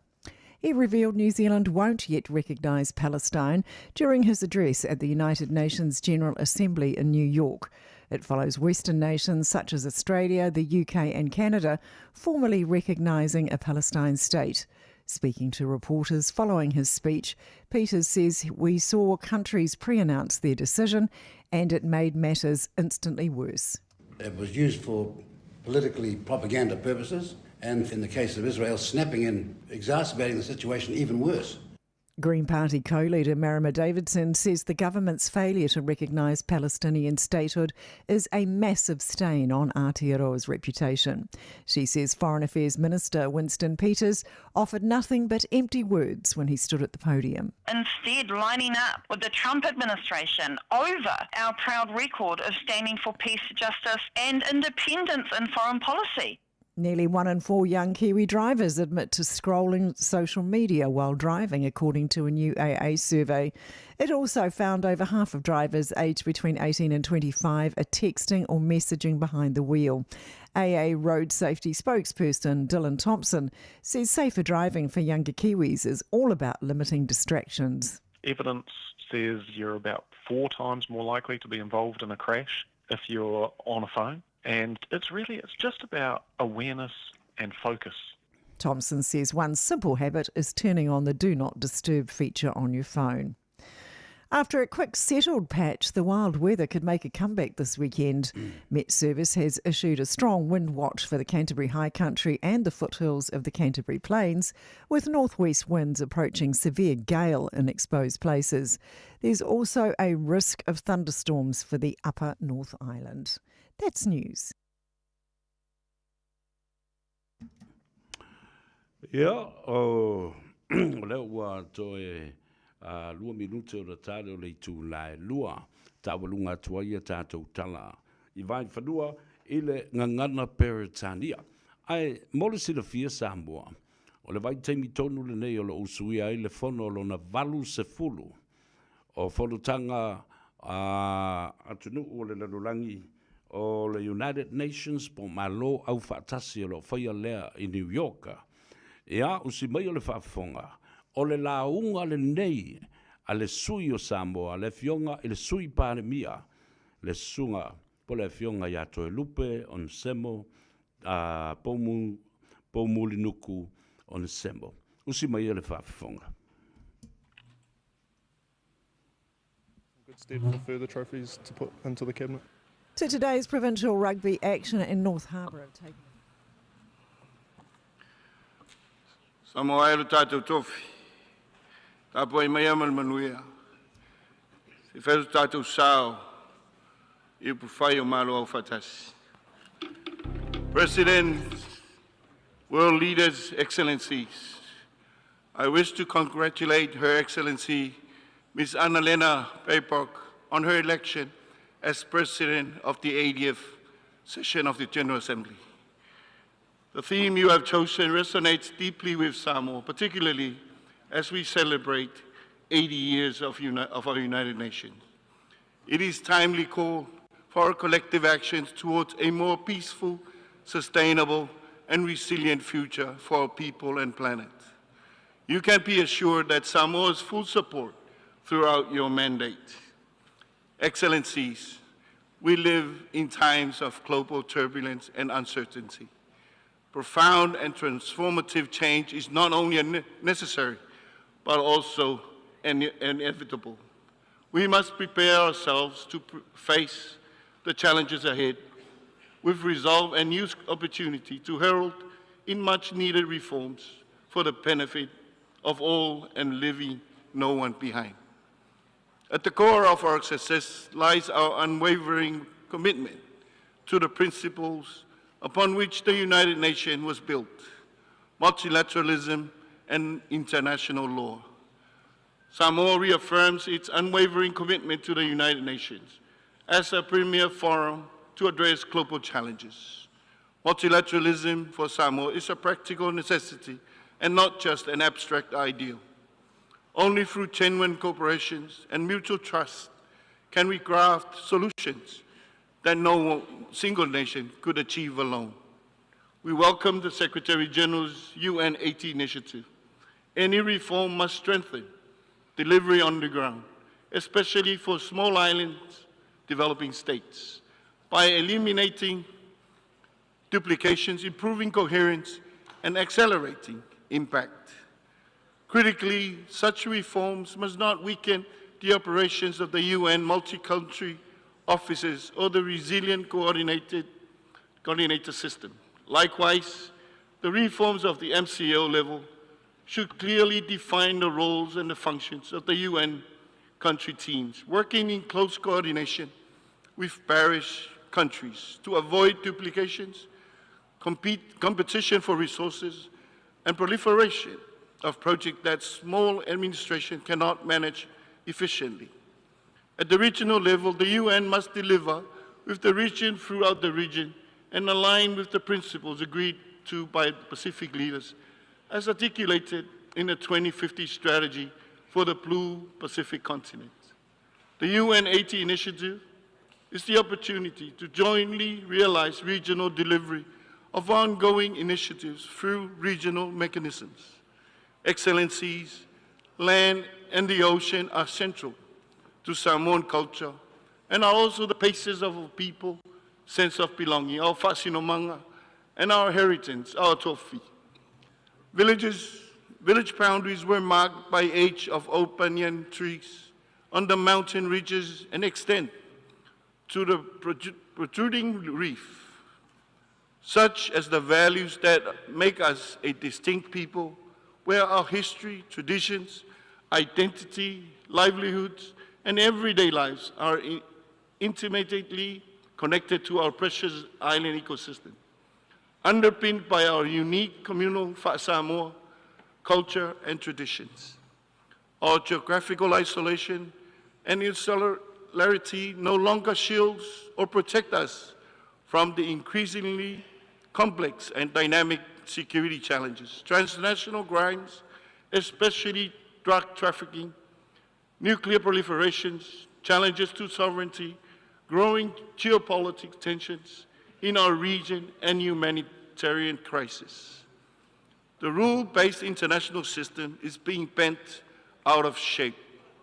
Gone were the days where we took only what we needed from our environment, when we were a lot more conscious of the importance of a continuity of our culture and values, unadulterated by the impinging world around us. Unfortunately, this important connection makes us particularly vulnerable to the adverse effect of climate change. Over the past decades, we have witnessed more frequent and intense storms and cyclones, such as we left a trail of destruction in the wake, homes flattened, food crops destroyed, lives lost, constant threat of relocation. The reality of climate change and increase in severity of disasters mean many communities are at risk of losing traditional homelands as rising sea levels, king tides and storm surges wash away the shoreline, and inland communities experience landslides, living communities devoid of safer and more disaster-resilient land. Regrettably, continuous inaction means detrimental effect of all aspects of Samoan life. Climate change remains the greatest existential threat to Samoa and other Pacific states. Its impact are more extensively felt by the states due to our special circumstances and the lack of capacity to respond quickly and effectively. We commend the International Court of Justice advisory opinion, which rightly recognizes the climate change not merely as an environmental concern, but as an existential problem of planetary proportion that requires urgent global action. Unless we invest now in climate mitigation and adaptation and resilient economies, we risk compounding both environmental and financial crises. We must do more to turn the tide, to honor our commitments and obligations, and to take urgent and ambitious climate actions now. As we approach COP30 in Brazil, we urge that the new NDCs reflect maximum ambition, including 50% reduction in global emission by 2030. 35 countries responsible for 86% of global emissions must be part of the solution, not just the problem. One can continue to question whether climate change is real, but for Samoa and the Pacific, the impact of climate change confronts us on a daily basis. It is our lived reality. Samoa will be launching its third national determined contribution ahead of COP30. This updated plan, developed through inclusive consultation, captures both the realities and the aspirations of all Samoans, but we cannot do it alone. Excellencies, now is the time for the world to witness firsthand of the consequences of climate change in our region. You can only truly appreciate our challenge if you visit us. There is no better place to discuss climate ambitions and solutions than in the Pacific, where climate change impact is a lived reality. This is why Samoa supports Australia's bid to host COP31 on behalf of the Blue Pacific continent. We also strongly endorse the recent AOSIS declaration on the special circumstances of SITS.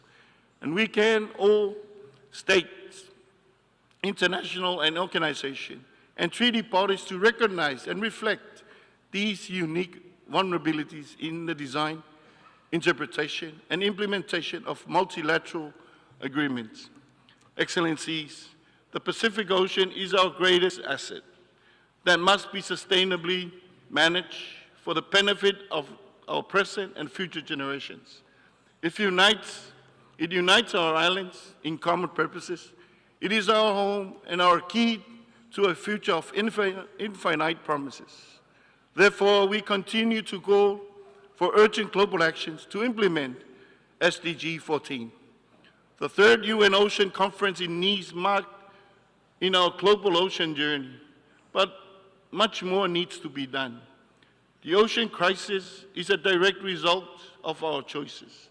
The pursuit of economic growth has come at a grave cost to our marine ecosystem.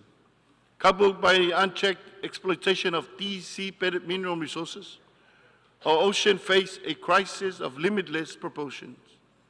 We must take a careful approach that balances economic growth while ensuring environmental sustainability. Samoa hosted the Commonwealth Heads of Government meeting in 2024, at which its leaders adopted the Apia Commonwealth Ocean Declaration. It reaffirms the Commonwealth family's commitment to SDG 14 and calls for action on key ocean issues, including safeguarding our coastlines and homes against the unprecedented impact of sea level rise. The Apia Commonwealth Ocean Declaration was acknowledged and recognized for action as part of the recently issued ICJ advisory opinion. We remain actively engaged in negotiation towards global treaty on plastic pollutions, particularly to protect our marine environment. For Samoa, plastic pollution is a daily battle impacting our livelihoods, food security, and public health. We are pleased that we have reached the required 60 ratifications for the PBNJ to enter into force. We are moving closer to the most important part, its effective implementation. At the national level, through the Samoan Ocean Strategy, we have completed and legally adopted a marine spatial plan which helps implement our commitment to protect 30% and manage 100% of our ocean by 2030. We understand we must sustain that which sustains us now and into the future. Excellencies, climate finance is the bridge for ambitious to action. It must be scaled up, easily accessible, devoid of burdensome conditions, and responsive to the needs of small island states. This way, the climate funds end up in the villages and the communities that need it the most. Financing of development conference in Sevilla was regrettably a missed opportunity. Since the Rio conference in 1992, we have made countless pledges and commitments to the development agenda. But too often, we simply rebrand and recycle old ideas while failing to deliver tangible progress. Meanwhile, multilateralism is under siege, and international financial commitments are being eroded. Overseas development assistance is being cut significantly, and the global financing gap for the SDGs stands at $4 trillion. Yet, when it comes to war, funding is never short supply. The stark contrast should give us pause. We must also address and confront the deep systemic inequalities inequities embedded in our global economic and financial architecture. Yesterday's solutions are no match for today's crisis. A modern, just, inclusive financial and system must be created, one that recognizes small island states, understands them, and work in the interest of SIDS. Debt forgiveness must be linked to measurable progress on resilience building. Samoa supports the incorporation of state contingent clauses in the debt instrument, allowing for suspension during crisis. We look forward to the timely implementation of the Sevilla commitment. Excellencies, non-communicable diseases are now the dominant health burden in Samoa and in the Pacific region. We welcome the high-level meeting on NCDs and call for targeted integrated actions for SIDS, especially in prevention, healthy food environments, and sustainable financing. Samoa has also developed the region's first national action plan for health security, aligning public health systems with climate adaptation and strengthening surveillance and response capacities. Excellencies, energy is both a driver and an accelerator for Samoa's sustainable development ambition. The digital transformation, including AI and data analytics, offer real opportunities to drive an inclusive, just energy transition, particularly through off-grid solutions and smarter energy planning. However, Samoa's level of indebtedness, often worsened by natural disasters, remains a pressing challenge. As disasters increase in intensity and frequency due to climate change, tools such as risk-informed early action partnership and multi-dimensional vulnerability index are critical. We urge swift appointments of member of the MVI Independent Expert Advisory Panel. Excellencies, Samoa remains a peaceful country, steadfast in our commitment to human rights and justice. We remain concerned by the ongoing wars, including Ukraine and Gaza. The terrible loss of civilian lives, displacement of people, as well as the destruction of infrastructure and the environment is something we do not condone. The continued supply of weapons to fuel conflict must end. Due to consideration must be given to the long overdue reform of the Security Council. Excellencies, the tools of Bicon era can no longer ensure our collective future. At the regional level, our Blue Pacific has undertaken a review of its regional architecture to ensure it is well aligned to the ambitions of its 2050 strategy. As we pursue UN 80 initiative, it is important to recognize the regional strategy and find alignment. This can help increase the relevance and effectiveness of the UN. 80 years on, we call on the UN and the global community to work with Samoa to ensure our true resilience, where we can confidently engage as a global citizen, but be able to rely on our own national and regional efforts to pave a peaceful and a prosperous future for Samoa and the Pacific. We must choose courage over cautions, cooperation over indifferences, and delivery over delay, guided by our charter and anchored in our pillars of peace and security, human rights and development for all. Let us steer our global canoe with confidence, fueled by trust, cooperation, partnership, and our humanity. Thank you, and God bless.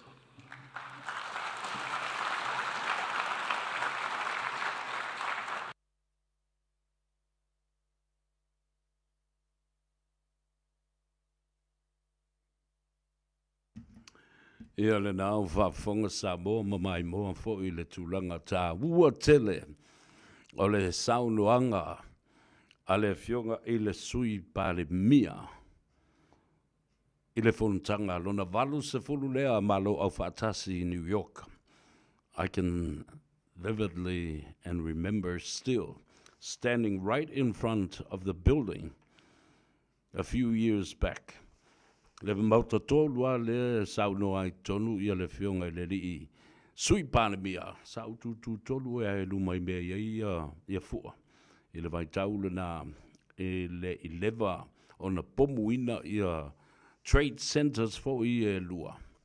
Ia olo i nā male a singa le a tau savea. Mai se pati tele lava le nā i le saunoanga mātango fie le fionga i le sui panemia. Mau ia out tele on a semo pomuli nuku ia po le fionga fo ia to lupe. Well done. A milestone in the making in history, and that will be his legacy that he will leave behind. O le saunoanga mātango fie le nā e whaima saunoanga o le palemia, le sui palemia, le malo Samoa, le kapeneta, le au mamalu o le malo, matangata uma o Samoa. I le tūlanga wha le tonu ma le pangatia o lo iai tātou swing o le tau. Ai le ngata fo i le nā o wha mai fo i e le pipisi. Non-communicable diseases. Peila o le wha mai le na tātou vevesi i nei o le dengue fever. Ia maisi fo i wha mai. E le ngata i lea o le tamau a inga o le tātou watunu. E le ngata fo i lea o nisi o mata upu na o iai le saunuanga. O le mata upu o swing o le tau. Climate change has become a problem to Samoa and also the Pacific and SIDS, the small island states.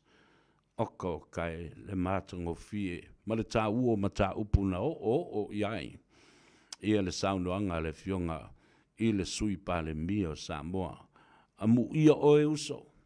Io, whawhetai le nā awa noa le lei, wa e alu ai masisi le fua, o le manu malo Samoa, i le launga, ma le saunoanga mātango fie tono le mauta, o le fono tanga lo na valu se fulu lea, talu o na whawaina, ia le malo au whaatasi na ua mai, le tau lo na lua la langi mana tua foi.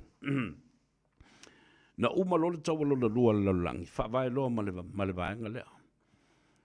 O le nganga leo malo, na iai le teimile nā. O le ase awa noa e mawhai o na tala noa masua lau pule ai, ia le lalolangi mātunu umo le lalolangi, e tau fia ai mea nei o taua.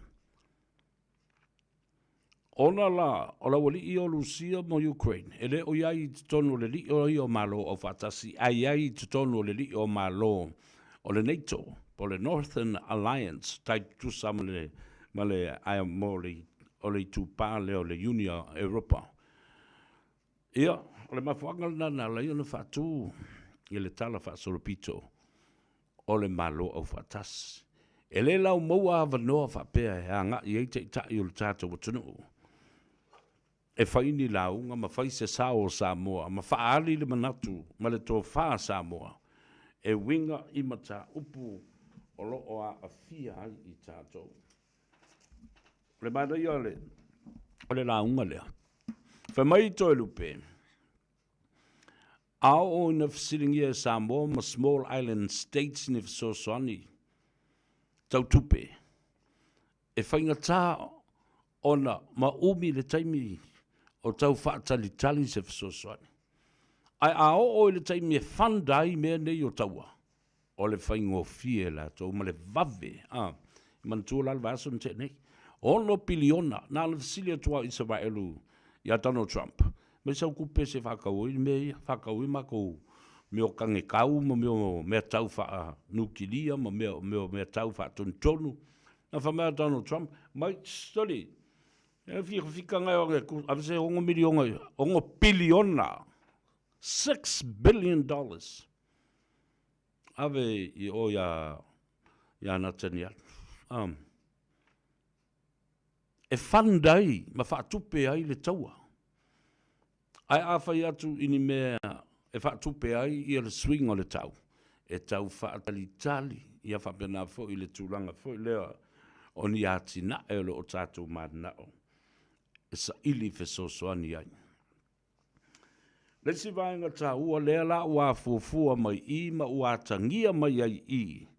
Le iai o le teimi o le a fia ai Samoa I le vaenga lea e tau o le carbon credit.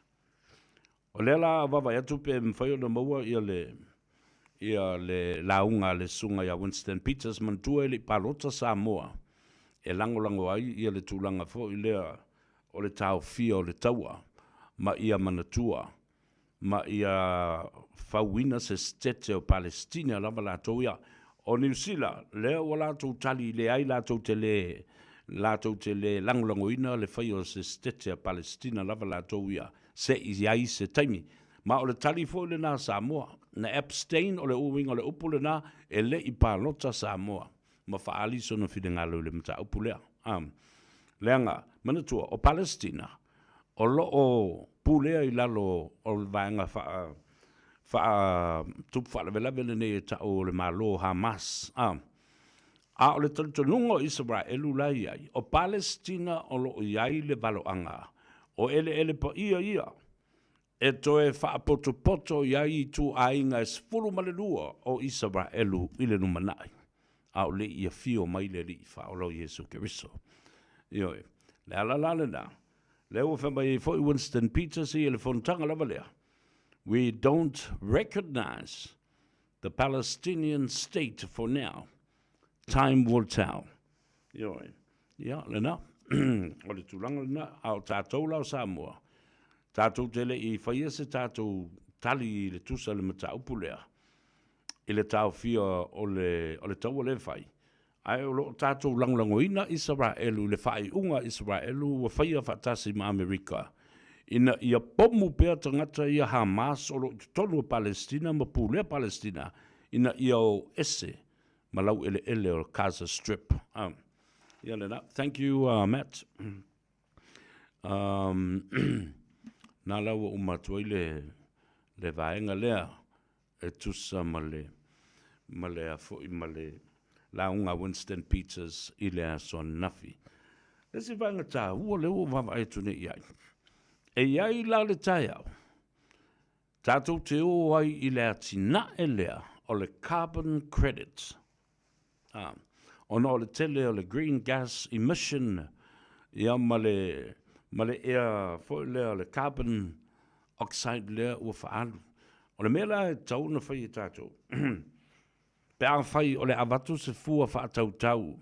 E whaataitai ai le fua ina o le carbon credit a Samoa. E ta tau na lava ni la au e tato. Mana tua fo I o la au.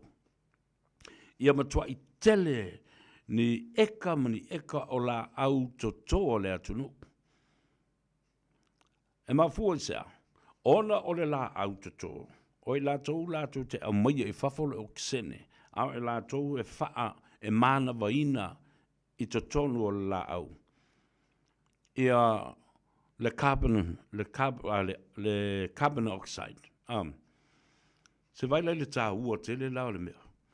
So the green plants will produce oxygen as human use the oxygen. Au tātou le mana vaina e whafo. Ia le carbon dioxide e whaonga e la au. O le winga la le te whalongolongo tue nei le saunanga le fionga. I le sui pare mea. O lolo winga, o le tātou te tū la lata ina ia iai, se vaenga e fua ai le tātou carbon credit mole lumanai. Tasi la ia tupe fau. Tasi lea tupe fau le vevesi e nei tātou vema na o I whea ia la auli ma saini ma Ana Rosa I Hong Kong lea po Singapore po lea. I'm telling you. Samoa has the capacity to look after our own carbon credit, and this is the new money. New ideas, new developments. Tasi alu whauinga ina o le launga. E loa to inga mata upu ma utu ia wa nga I le malo Samoa. Ta wala atu le fionga sui paramia. Avoi. It is important. It is important for the small island states or the SIDS. Manaya, esele tau tele. Lesi vaenga tā ua. Because of our geographic isolation, no longer shields us from the climate change and the sustainability of our environment. Oka le tā ua o le nā vaenga o launga. E le toa vea le tātou mamao ese, mai iatunu te tele, e puipuia mai ai i tātou, i a fianga o swinga o le talo le tau, o lolonga, o tāwhenga, o timunga, o tsunami. Aisea, e mafua atu le awari, ma company te tele, ma atunu te tele nei. E le lewa nei ano o launga i le mata upule nā, i le susuru ina o le swau. Ma a fia ai, ma liu swa vai ai ia maunga aisa te tele on the North Pole and at the South Pole. A o lai na liu swa vai maunga aisa nei, ia ona mangoto la ia le sami. Ona si ia ila ia le bawa lunga o le tai. Ma tafe a nga i le Pasifika. Ai o se tasi le nei o loa sili o na tāua i le lalulangi le no nofo i le Pasifika. The Blue Highway of the Pacific Ocean. O lono winga, o lo o iai tupe, Ocean Finance, o lo o iai tupe, o lo pulea, e ma lo au whaatasi, e whaale leia ai, ia mana tuala. Na pauleo le awala o tātou te whaunga ina awa, ia tātou sea freight, ia ma awala o whasota inga, ma whelaua inga o le sami, our Pacific Blue Highway. Peia o le Blue Motorway, o le peo le awala, le highway tāwale. Our Pacific Blue Highway is one of the most important ocean in the world. E whasota iai. O lona winga, e tauna pui puia, ma iai ni tupe, e whasoso ni ai, i le pui puinga, o le tātou wala tāwale lanu moana lea i lunga le sami, ia pa o le vasa Pasifika. Mana ia le vaenga o iai le launga, a le fionga le sui panbia. Samoa and small island states need food security. We are not a dumping market with rubbish. Vafongala i le velena.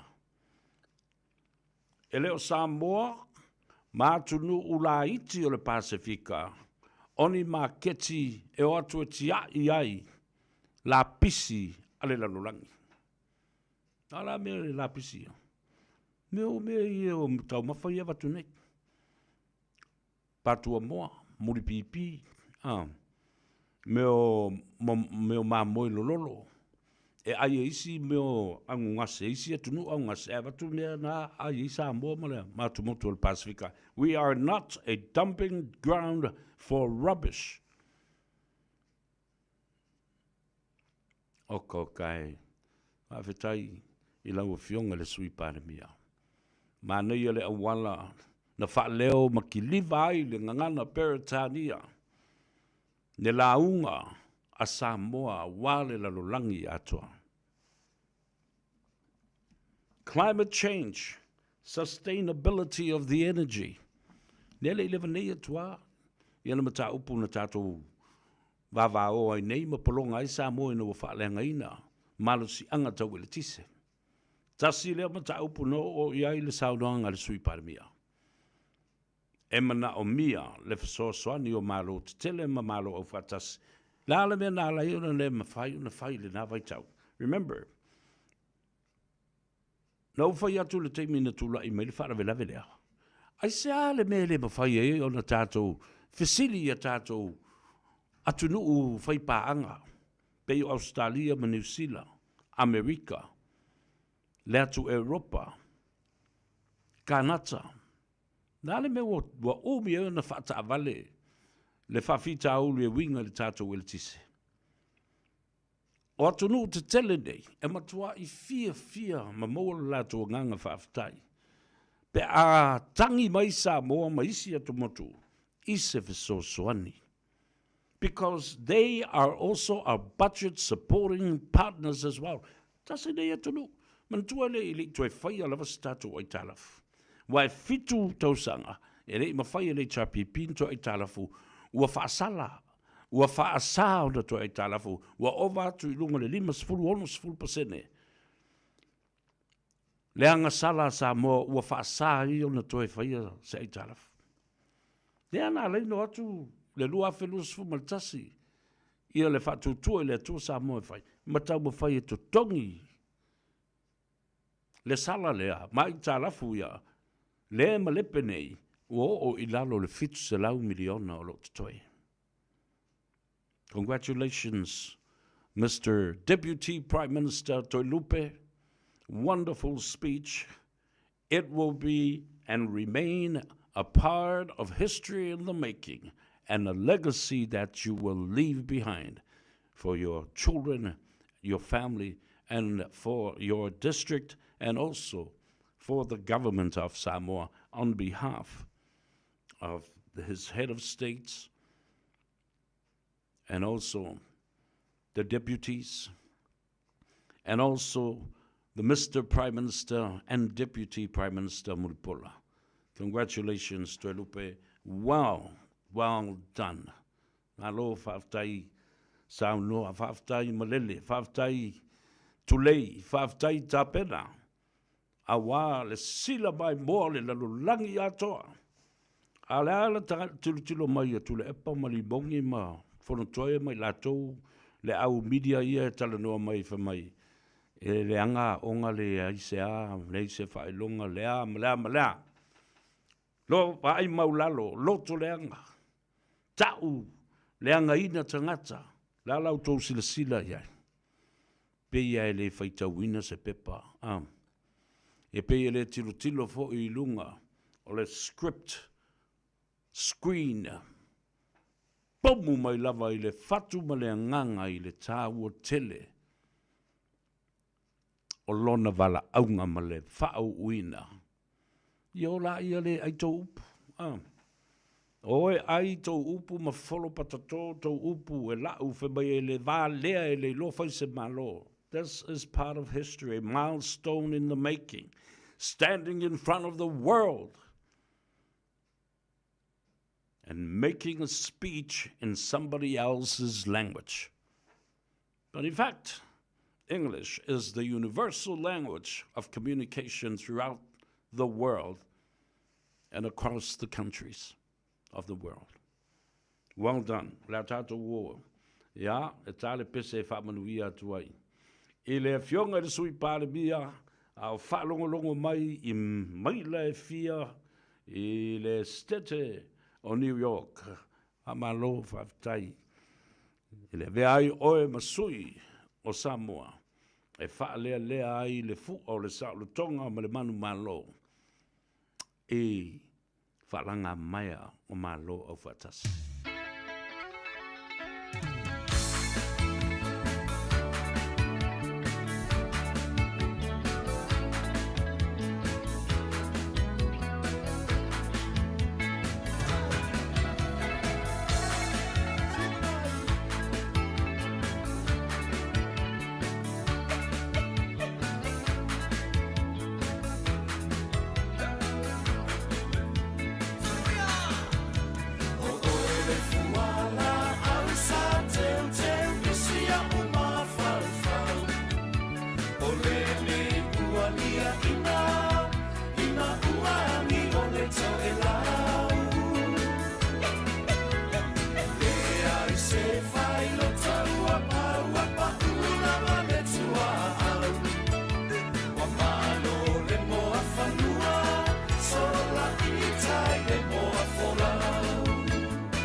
TANOA AVA Radio Samoa.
Mano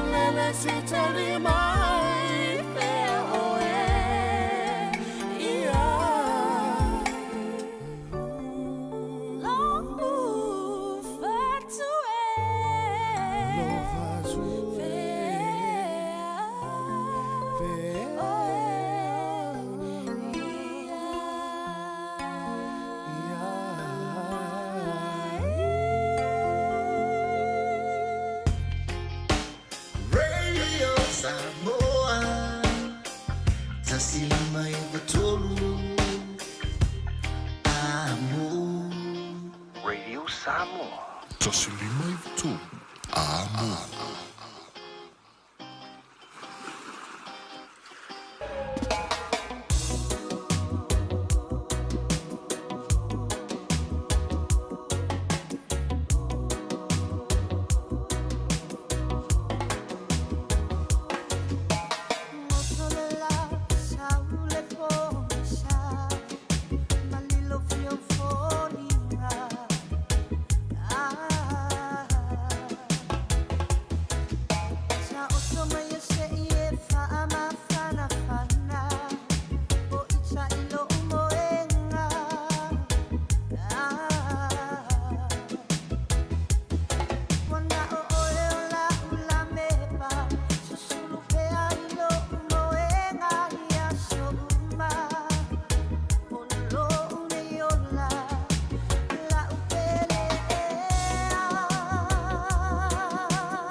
O le atu la o pepa palota I le mātou supermarketi, a o whai la o whātau. O le atu la o pepa palota I le whale whaatali no whaafi, pe a walo te whainga wenga. O le atu la o palota I le whale tusi, I le taimi e piki ai tusi whaitau a la o whanau. Wa whaingo fia nei le whainga o lau palonta I palota pitonua au kilani. Ua mawhaile nei tausanga o na tu lau pepa palonta I supermarketi fitfilia, whale o loa, no whanga lau telem whemalanga inga, ma whale tusi tutonu au kilani. Sa ili ane se pusa palonta latane I le voteauckland.co.nz e amana ia I lau palota. Beta Drive Doctors I le taulanga whaatau I mangele, whaapea manrua, mo le vainga o so ngase pe amana o mia. E whaatino e fo I matupui pui o le whana witi, o tupui pui la COVID is full river, mo I lātou is full on tausanga malunga atu. Whaapea matupui pui o le flu, wala au telefoni, 255 valu, mo so wanoe whaatino ai nei au nanga. O fisa fo mai mangele e taftafane on McDonald. Aman rewa e taftafane on Falitusi po le Public Library. Peter Drive Doctors Clinics.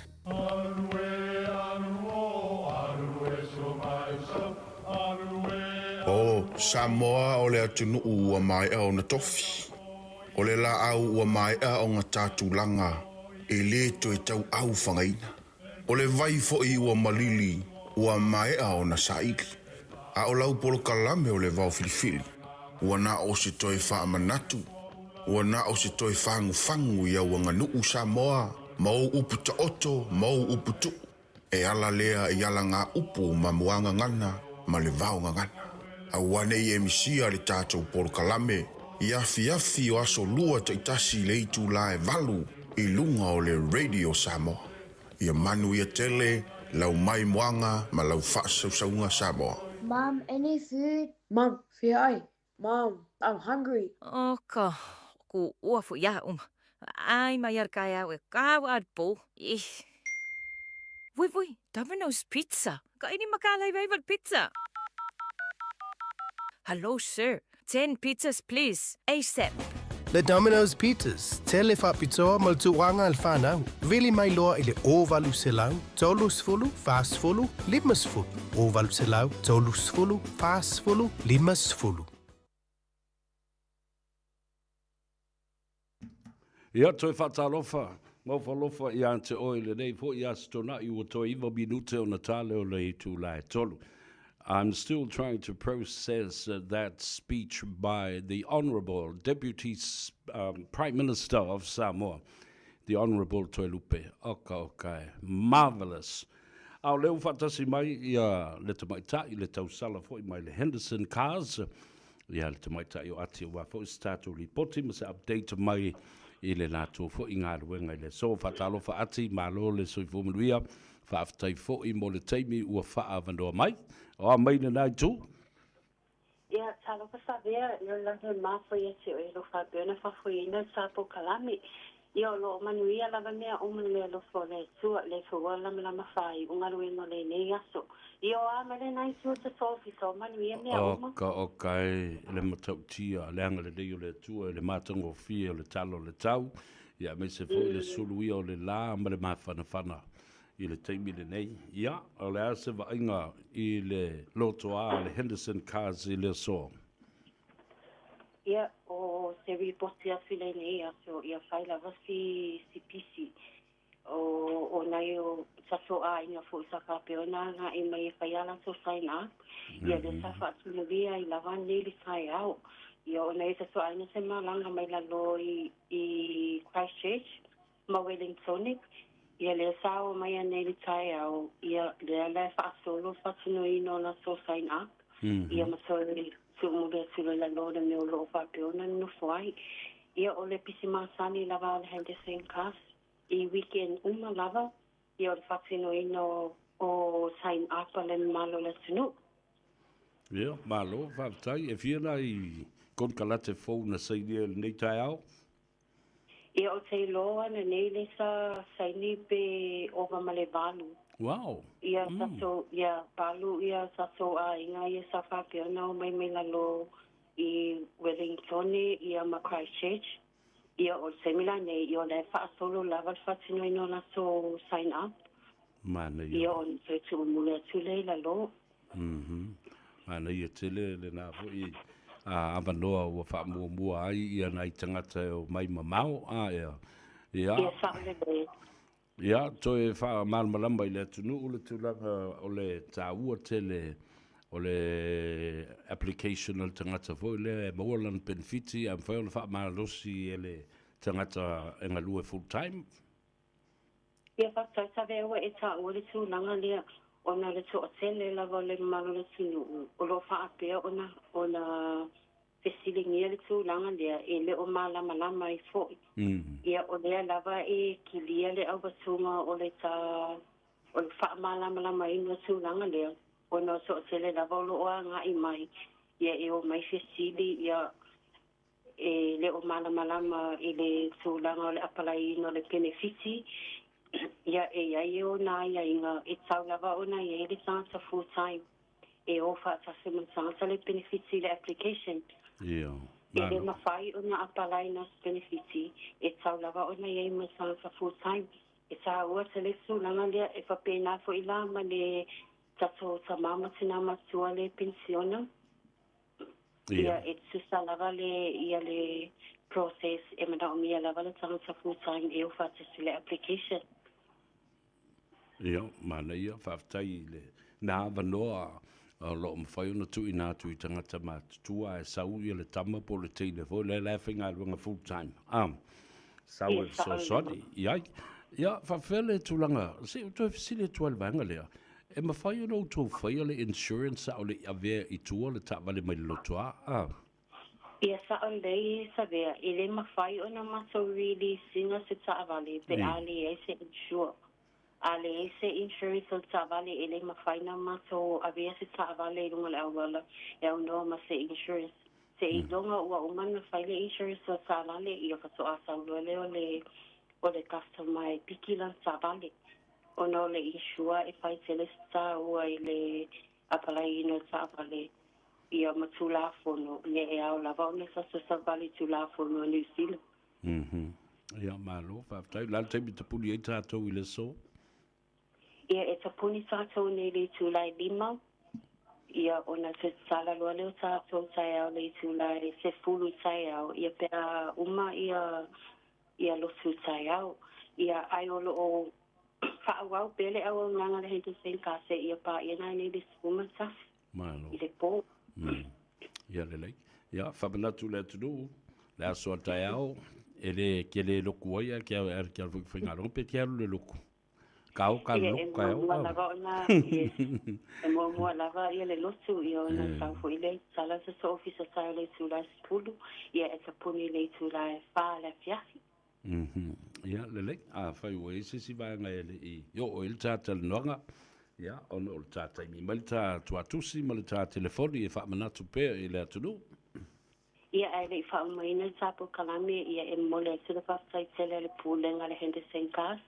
I aina o paanga ia ma wofo ia le hende sen kas ia o lo fapeona o mai anga i mai luta so fatsavale nei ia e fatsau ia savale ia e o lo avanoa lava le hende sen kas ia mo se si lava lo fapeona mana o mese se soane ia o le mole tuele fatsai tele ia o le o te iloa tapo kalamina le nei aso ai tato e whiloa i whiloa songa fua i le tapo kalami masani ia e wala au mai a o numera o se lau pizza sasi ia pole maso address o tasiva pa Kevin Drive ia pizza email mi fo ilunga le maso Facebook page na alo le hende sen kas malo fa ala lava pa tai lava sabea Lo whaatai, maruia tele ngā ruenga o tōl nei aso, ia, le sapati fo i tai au, tā whenua i le asonga fua, ia, alo whaatu maruia tele nei a fiafi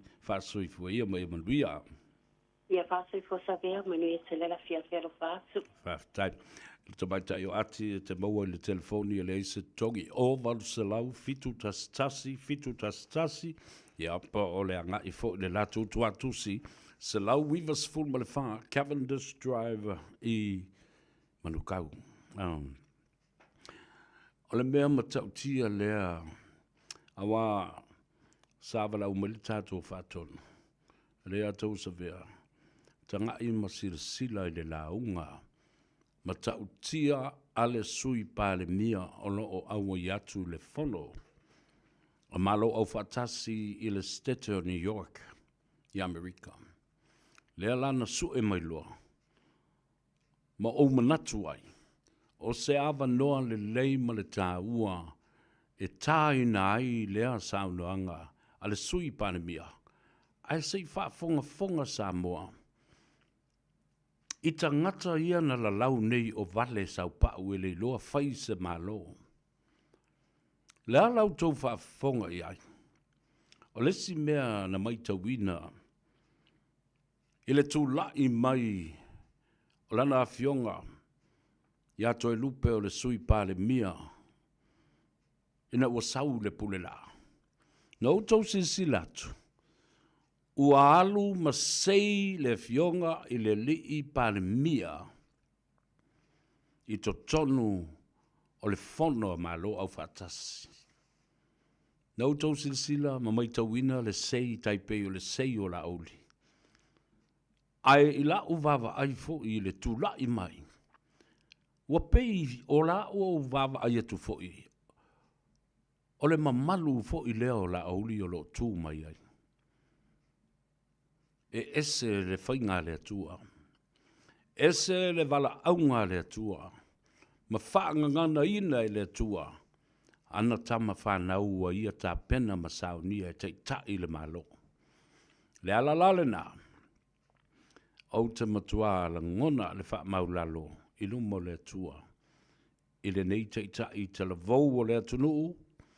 Tu ina tu iai le whatua tuanga. Tālu sia sa mai mua ma silsila mai. Laua fionga i le li i panemia. Ua tā ina whaapitoa lava. Le nei la unga ma le nei saunoanga ma le malenga. Alana fionga i le sui panemia mo oe. Ma ave fo i ai lau whaamnianga. Malo Fred Fau Meredith, watching you from Hawaii. Aloha to you, my brother, and all our friends and families in Hawaii. In Laie, in Kahuku, in Haleiwa, mai lato uma o lo iai Waipahu, oe o lo iai na i Turtle Bay, e mai se lava i Kahuku le tātou tina, anti whaalave lave afamasanga poe la ulu, i Vaughan, a Siobhan, ia mautou uma lava lo whaafonga mai. I le moto whaafianga i Hawaii, Pearl Harbor, Polynesian Cultural Center, le uso ia CAP, namula ulu, ia whapea fo i nai o tātou uso matua whaafine alo o tawina le Universite le Kalesia. A Yesu Keriso lau pa iwa sungatai, the Brigham Young University la ie campus. Whatalo whatu i le sunga ia iwa, whapea fo i mase paletaonga, ia mautou umalava. O le tamaleo games aia, it was a splendid speech, well prepared and well delivered. Oh, kaukai. Le tā ua le nā. Ia, mantuala. O le ale ngaro lava le nā vaenga.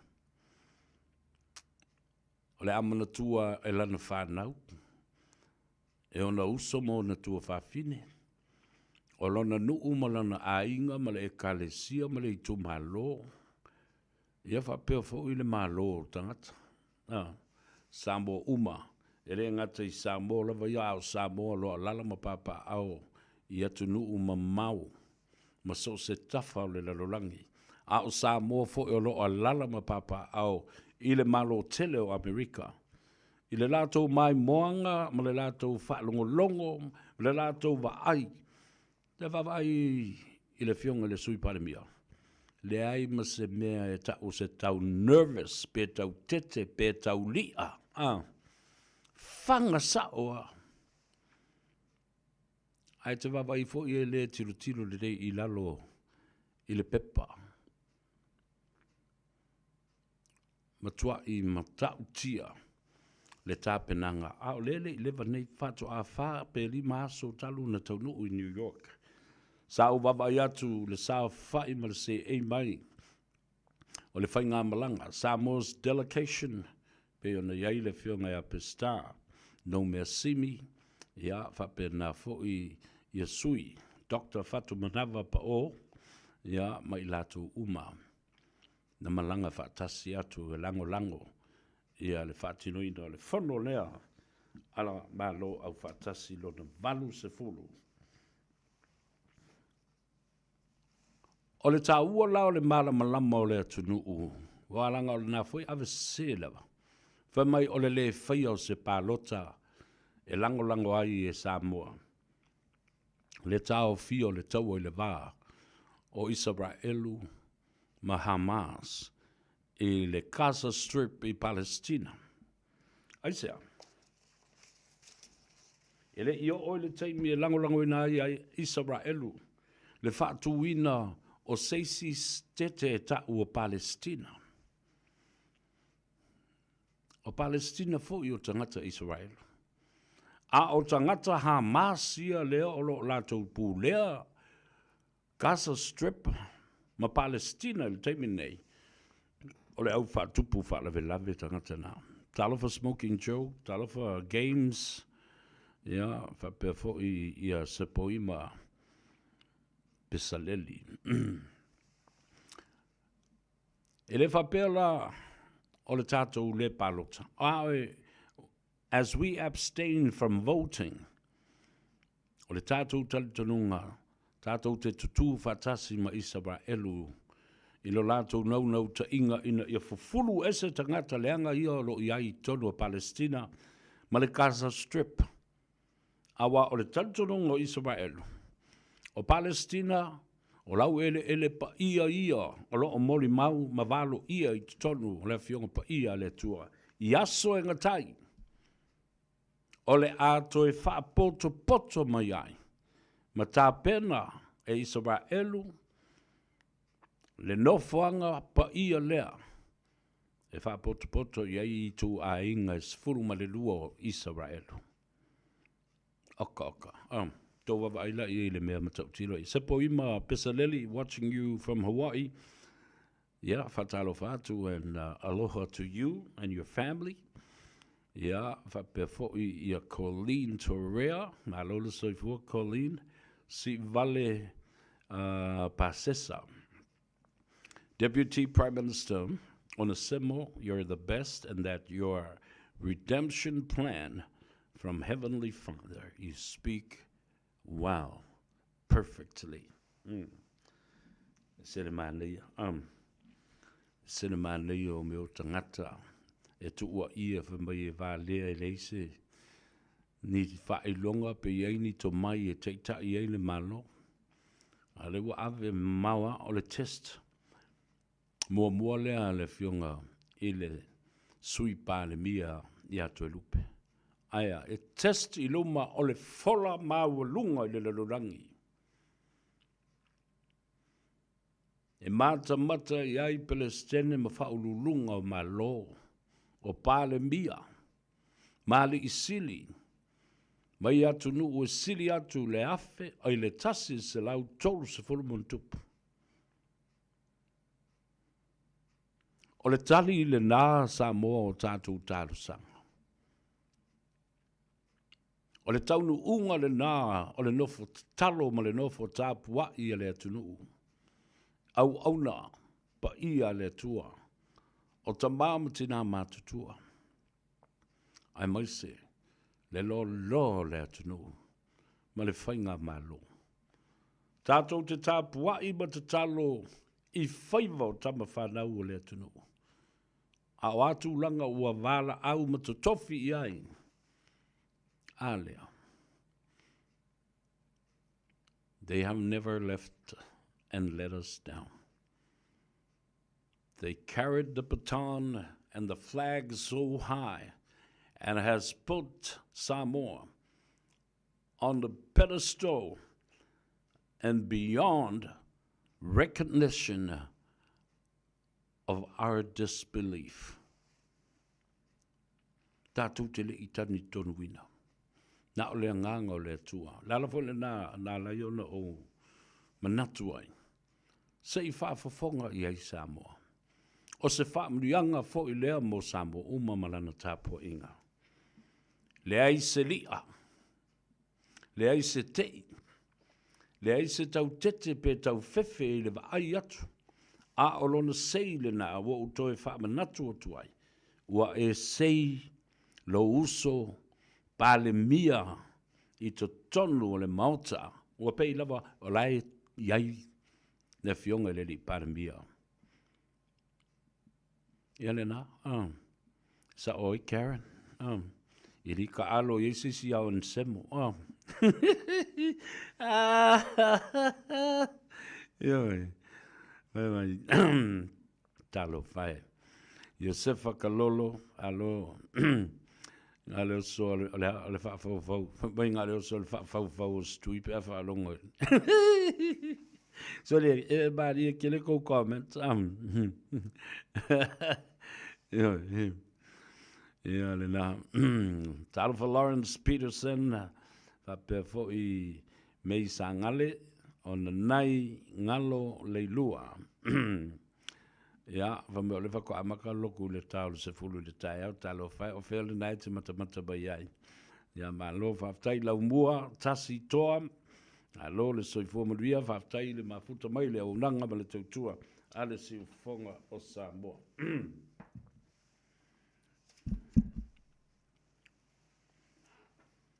Le upu lena ta ua nei e le sunga I le li isui pāne mia. O le tatalo mo le file mu o malo le rangi. Multilateralism.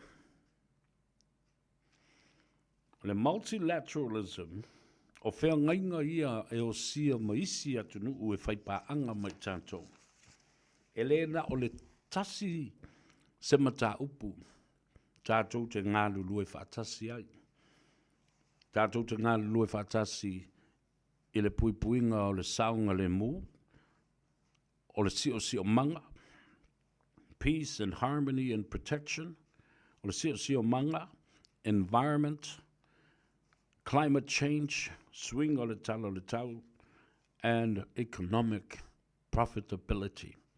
Male ta mau a inga. E whasoa. E tau wala le upu lea no sauno le iai multilateralism. O le tau wala nao le telo ma ta upu. E tau au whai e le nao le tasi se ma ta upu tātou te ngā lulu e whatasi ai. Ma se atu nu ua tasi. O lono winga. E whela whai le fsosoni mai o le nā tunu a o a fo I me ma whai o na tātou whaia e whesosori atua I nisi atunu. O mea la tātou. Ele aini mea. Ni minerale mani moni a rio o aulo o a uma mea whapena I tonu. Nā o nā I o tātou lau whanua la iti. O le tātou sio banga I le ngātai whale. Ai mawhai ona o mai tangata ia. Atunu uia. Mawhaia lātou investments I to tonu o le tātou atunu. Peila ona iai le sifa Samoa International Finance. O amea tātou te ofo I nātu ina ia mawhai fo'i ona soswani isi atunu. Not much we can offer. But small island states can have a profitable economy if we allow these multilateralism ideas and contracts. E o mai I tangata nei e investi tonu o tātou lau whanua ma ele ele. Whatalo whatu ele visi Samoa. Whamai ua whamalo le sauno e lau whionga I le li I sui pāle mia Honourable Toelupe on Sembo. Wa taunu uai le whai ai o lau I tūmalo. Wa ta fia whale a li fua. Whafti tele, alofa tele atu. God bless. Ele visio Samoa le sunga ya ita o te mai waite le talo. O lepa Malaysia is watching you, Severe from Sydney, Australia. Fuatino Josefa, so proud of our Deputy Prime Minister, Toelupe on Semo's speech. Saolele. Ya o ya le fifia. Wa ngā fo I lea. Wa tātou whasoa ma mai mō ma sila. Ma Yesu teimi e te wawa ai ai le taitai o lou atunu. O tū matila I le loto lo tau ai o le fia afe ma afe o atunu o le lalulangi. Ai sau noa ma malele mo moli le tō wha Samoa. Ia le tō wha fo le nai le fionga le au ma malu o le malo. O le fono sui tō fia. Fa peo fo I lana fionga I le li panemia ma le sui panemia. Mai se fo I le kāpeneta. Le fonga ftalai, le sui fonga ftalai, ma sui mo malu uma o le mautafono ma le palemene o Samoa. Ai mai se o tangata nuu lau tele o Samoa. Talo fai, po mai moa mai i ailo na no. Malona i tu ma lo fale aliti. Ele matau tia. O le lalangi ina, o le ma faa mata le tau, ale ta loa. Tuli loa, tu yo le senga. Watching you, Severe, from Auburn, Washington. Yeah, I've mai nanai ngalo le lua. Tamaiti Samko, vi ia le atua. I o le sui fo le nā. O le kolisi o Samoa, i vai vase. Tamatuai, i oi. Christian Semi. Mai whapea o le President o Amerika le anga la unga. Kaukia le le whamaondi ma le alofa le lii i le tātou whainga malo. Ai maise tai o to tofi mai. Le ala se mata ai sia o li ila mai le si piku. Ma le li o Canada la wina le vale o tangata ma. Ma ia suesuaina ma lona popole fe mai i le lava o le awa wina o sui whaipule o le malo. Talo whai le kaukalei kiki o le ngā. Ma isa vili la tau ia. Wha moana alo whaifo. Talo whalava. Christian malo soifua. Sam Ioane watching from Porirua in Wellington.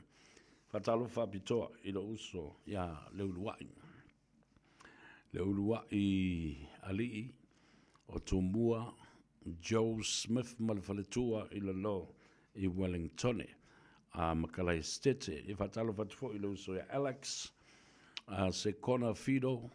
Ia asuatu vai malu I puenga. Ai mai se fo i o wha mawhanwhananga. Ona o le tuua ai o le malo. I se tasi o tātou tinai le pō ana pō. Wha manawa ai le tua. Ana ngā luenga I kalai stete. Ia. Moni muri atu ai wha mai senga. Ka inga. Wō mai masani. E kalesia o le nuu. Ia maleitu malo. Ia nisi fo I o lo tangi mai ala. Ia. Anga le leile atua I peau wha mawae. Ma toe saulinga, ma sauninga wha le ainga o le tātou tina. Christina Talvasa. Alo le soifua mria whawteilu mafuta mai. Dance music. E master lava. E master lava le mea. Whamoana. Ia whapea fo ia. Ia whapea fo I Sofia Ioane. O oile. Smoking Joe. Molesi sanga polutele. Ia whapea fo I se poima mai lato malama. O lo mafuta mai. I le nei fo I vaenga. O le tautua le siufonga. O Samoa. O Aleki Pinono. Po Pinono. Watching from Seattle. Talofa le ute. Ia. Ai mai se fo I. Pa talofa atu le uso. Ia pesta matalasi. O fifia lava na mo lava no sa o sesi atu ai. A sia fo I ma fai se tala ma le fionga le paramia I le mautanga ngasi biromoa. Ai matou feilo I ai ma le sunga. Ia pesta matalasi. Ia o via siri. Ia whapena fo Ia le lato au malanga mai le lo. E hanga I mai. Ia e a sia fo I le fionga I le paramia. Eti seu montafa. Ma lo lava soifu mluia. O feula motofou, talo fa lava, nai tua tandielu, ia whapea fo I Tappy Collins, talo fa balo so I fumnuia Tappy, ia Matalena Fou, ia po fau, mai I olea, era mai savidi, e angiro kele makangi savidi ngi ai, e ke ia ole lea, le nala ia ai o la tatu wo tale peselea va vai foi se isi siva fo ile au fai ngā luenga ma I la tau ua manava ngā luenga o le nei astonai.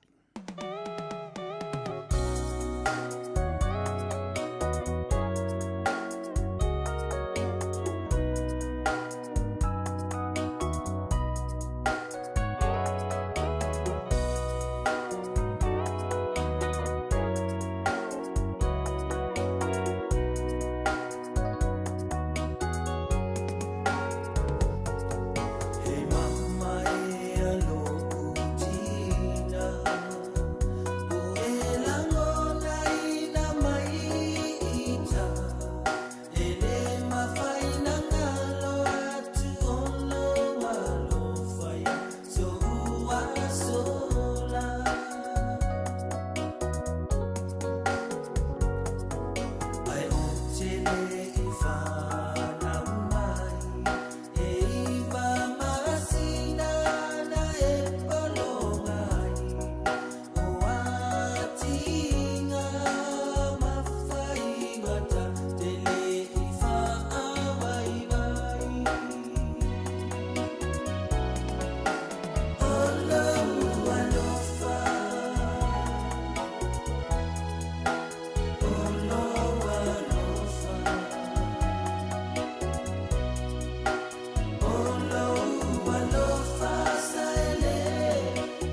They wonder, they no wonder why they come again. All they want is one thing. Can't get their hands on it. Shout when I need, shout when I need. Poliaste me manganga o ai mongangi. Pose me ai, pose vai lima lewaya. Se I shout la umongangi yakako. Se I vai vai kako umangi. Se I alula o kenge. Se I swipe langaka. Poliaste me o ai. Se I shout yangangi. Poi pai poi so pika se mi mika ila. Poliaste fangwa maua. Poliaste me o ai. Va le kako pipa po o ai. Se me e kuku wa koe fiki mai kai. So le kase ke le me pelo le wa iai. Nge ka ngaka este fo yo lako. La e fika mai ka iai se shout. Mai mea mo I au ke shout. Mai pe pelo au ke shout. Mai au fika pa pe pelo fai ka kala. Umba shout ai at koe ka ui ka umanga la langi fa pe ngā la lau fika au ke ika yaka ika. E baby when I need shout when I need. E pensa le sponsa asia okay. Shout when I need shout when I need. I wake up fe uma louca pe. Shout when I need shout when I need. Le patinta la le se e se le au le le. Shout when I need shout when I need. Se staka au ke songa shap se yo o ngai. Tango o ka soche nea ko ke fia manga o ai. O le are kaunga ka o le kau o kuki ai. Ku uia kea o brother, you know that I got you brother. Kango e au mai, triple mai. You know I'm about the life, yes mama, just like how you like it all night. Ko ako a le kai kai, o ngā mao sia lau kanga le e amo ai. 1.5, ko ke sa o loko ai. O loa e koe au mai, pa a paura la I mai. Ko me ingu so se nea, pule o e sunga ea. I'll shout all night, keep it coming all night, keep it coming all night. I'll shout all night, I'll shout all night. When I need, shout when I need. E pensa le sponsa asia okay. Shout when I need, shout when I need. I wake up fe uma louca pe. Shout when I need, shout when I need. Le patinta la le se e se le au le le. Shout when I need, shout when I need. Se staka au ke songa shap se yo o ngai. Mai loa la, le kala le au la isa online. Se princess tight. Ngau le shau fu ale ai ma se fika. Ngau le whawang kumu so le ilo. Shout, I won't get the police in my coupe. Money, but the people in the mother and the stupid. When I need, shout when I need. E pensa le sponsa asia okay. When I need, shout when I need. I wake up fe uma louca pe. When I need, shout when I need. Le patinta la le se e se le au le le. When I need, shout when I need. Se staka au ke songa shap se yo o ngai. Shout, I won't get the police in my coupe.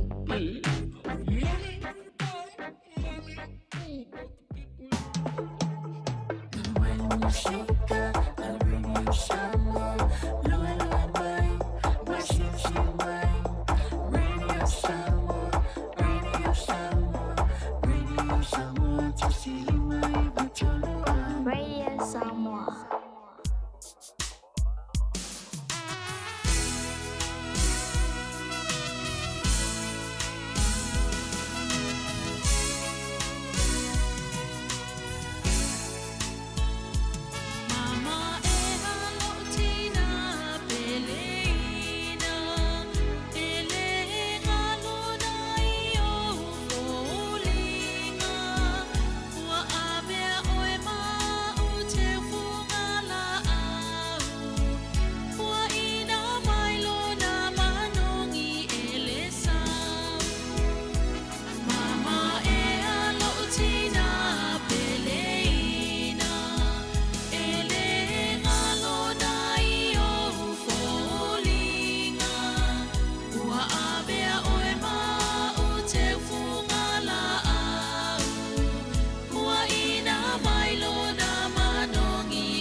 Ia le pese mai a whale ofa ki tonga e whaamanuia atua i a te o tina.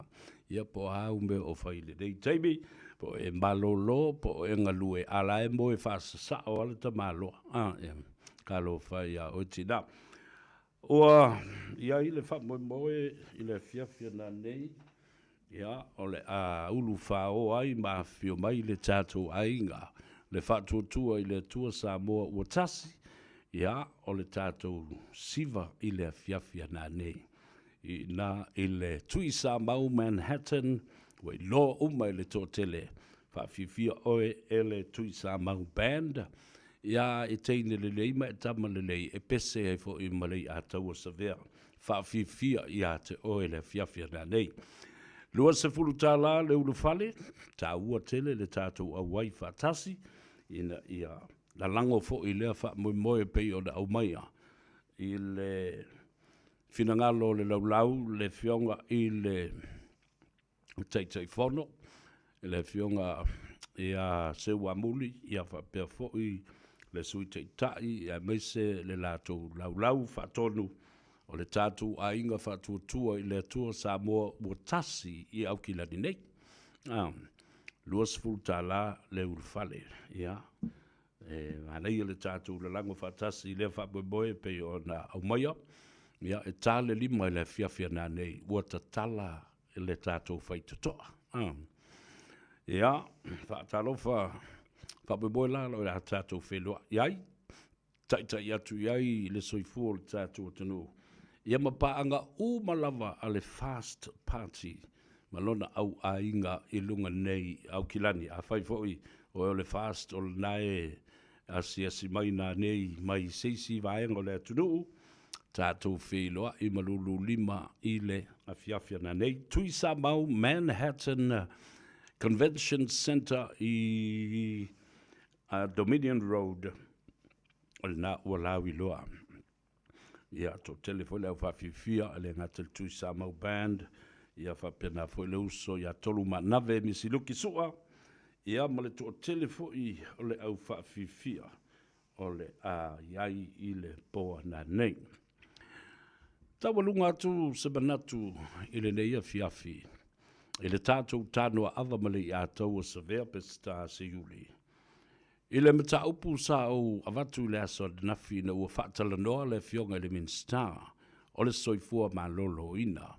Le fionga ia Honorable Minister of Health, Honourable Va'awao, alofi po salu. Sa ia tāu ai ni vaenga ese le matango fie e malamalama ai le atunu i mea sa tupu mai i le lua afe ma le tas, lua afe ma le lus futas i le teimi lea na whātua au lu fale bai ai le whainga malo a le whātua tua i le atua sa bo ua tas. Ona, o le mata upu le mawhai, ona ngā lulu e whaatasi le malo fou ma tangata whai ngā ruenga wa lewa ona ngā lulu i lalo tui le epa ma le HRPP le fast full tausanga wa tuana i atu. O se teimi bua lea wa tula i mai ai le whaalawe lave o le sioki ma le sioti o le lava o whala au ma waila au mo tonga fitinga. Ia ma waila au o whala au mole mamalu o le atunu. Io, ai e moi fōle ata. Wai lo le bea na tupu. O le au whai ngā ruenga, sa te i le pūlenga fōu, wa tūla i mai. Ma le ala fōu i lea nā laia nā mio vālea, ma whai mea vālea. Ma le whai a whaale leo lātou tiute. Pei o se awala lea e whaali ailo lātou te ma le whaasanga tau i le pūlenga a le malo fōu. Nā vea lea te ma le whaatino i nai o lātou tiute e tau na whai e au na ai i le atunu. E feita i le malo fōu o le fast. Ai le o kā ai i a fuala au. Wa lātou loa le leito e tolu masina uma le supply lea o lo tutoi tolu le warehouse whaapitoa e whaaputuputu ma teu mawai ia mea whai ngā ruenga o whala au ma waila au e supply ai le whala tala vai o le atunu ma le whale mai i matotua. Wau tau se sila lai e. Wa vele lātou te le whai ngā malo fōu. Ma mea ua le whaatino ai o lātou tiute. Le au nanga whasino i tangata lau tele o le atunu. Ia oi lāna i loa. Peto o fia ni tangata na mali liu. I le maua o lātou whala au. I le tuai ona oka o lātou whala au. E tolu masina loa, pe ono masina loa, o lo totoe o le sapalai. O le system masani lava. Na ngā ioi mai ai i lātou e whaatino ina, le oka ina o waila au, ma whala au. E ono masina loa, oka lo ma whala au. Ona mauti no lea. Ua o uba i ofisa e te tau o na o i ai ia le talo sanga. Mō le tupe whaatau i nai e to tongi elisa palai lea o le aoka. O le ono masina fo le nā, e tau nuu mai lesi oka. A ua tala whea ngai lava ma le ato le sapalai o le ono masina lea. So the delaying tactics in ordering Panadols, Aspros, and all other medical equipments and medical treatments were delayed deliberately by the staff whose responsibility is to order them before the next 6 months' supply runs out. Uto wawaile I le leango a mio tangata. Ai tu wai le malo, wale ai ni fuala au, ona wale ai o se tupe. Tali le minsta I le aswana fil soifu malolo ina. Tali manino lava, e tusa mawha maumaunga. Ma le su enga lea, na whaia a o le iulu fale mai. Wai ta tau na mai se lipoti. Ma lipoti la lea na mai. Whaata mala ta ngata whai ngā ruenga le whaatino ina o lātou tiute e feita I awhia mea ma la auli ma le malo fau o le fast. Ona ele iei nis ta ngata na pule I lātou. Taipei o le pule atu le epa male HRPP I le fase fulu tau sanga o tuanai. O tau wawai e. Fia lanta ngata na whioti o na wale maua mai a lato whala. E ta tau na charge i lato nei sa iei le tiu te tau avel nei.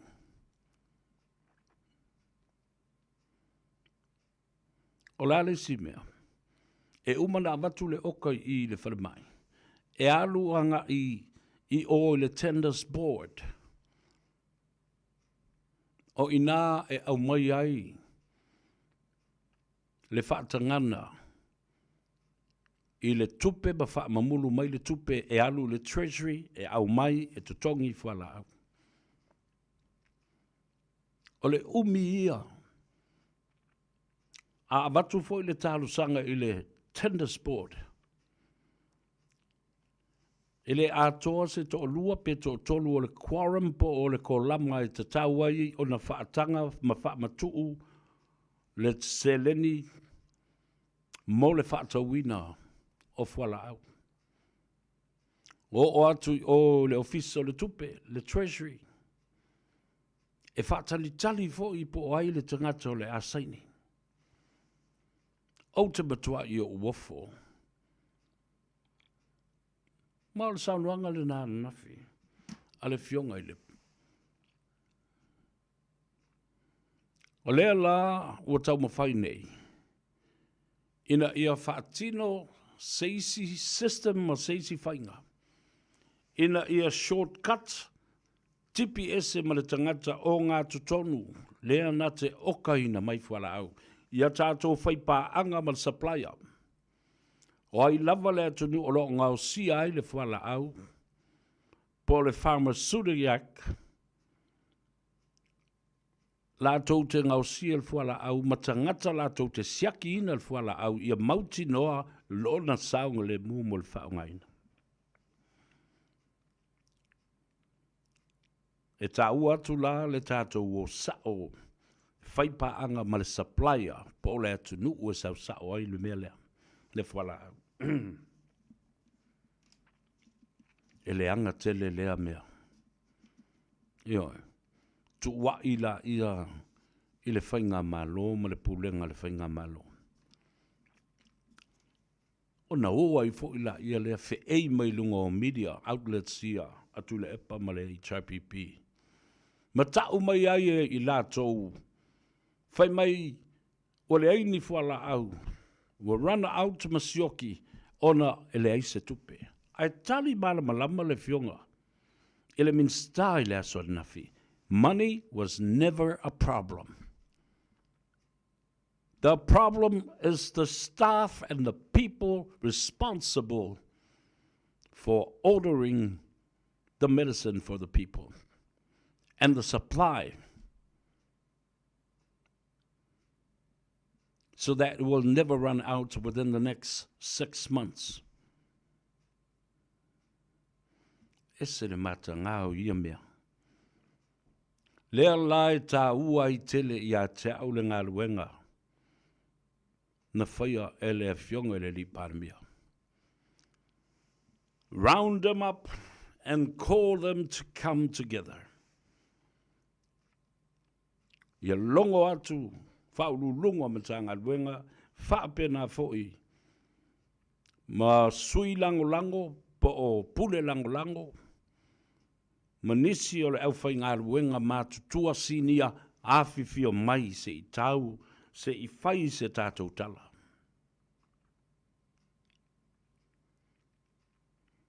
Na momori atu le whaafitai, a le fionga le li panemia. To each and every one, they were acknowledged for the service that they rendered to the public and to the people of Samoa. Umana whaaftai atu ia i lato. O nā watu fo i leo le tu o lalo ia i lato.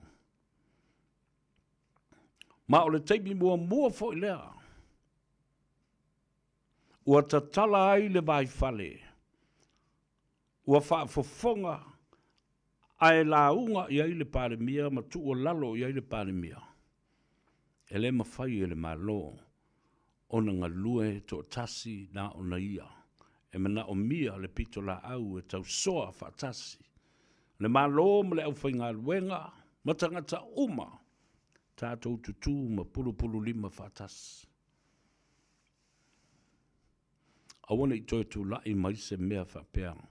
Ai mai se o le matanga luenga le soifua maloloina.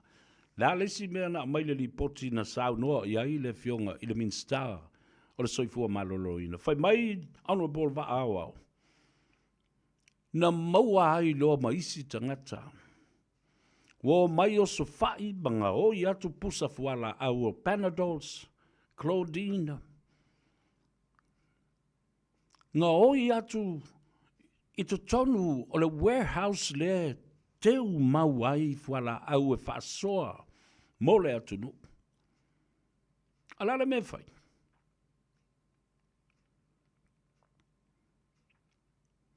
So sola mga oi o mai le po o loli ma meo vana tangata. Tangata, lau te ilo tangata e ngā lulue I le warehouse. Ave pusa fuala au. O fai ei le mix e kuka ai le meo le aisa, ma le methamphetamine. O tau vavai. Lena maua ma ave foi. Ma fa sala le fa msidonga. My goodness.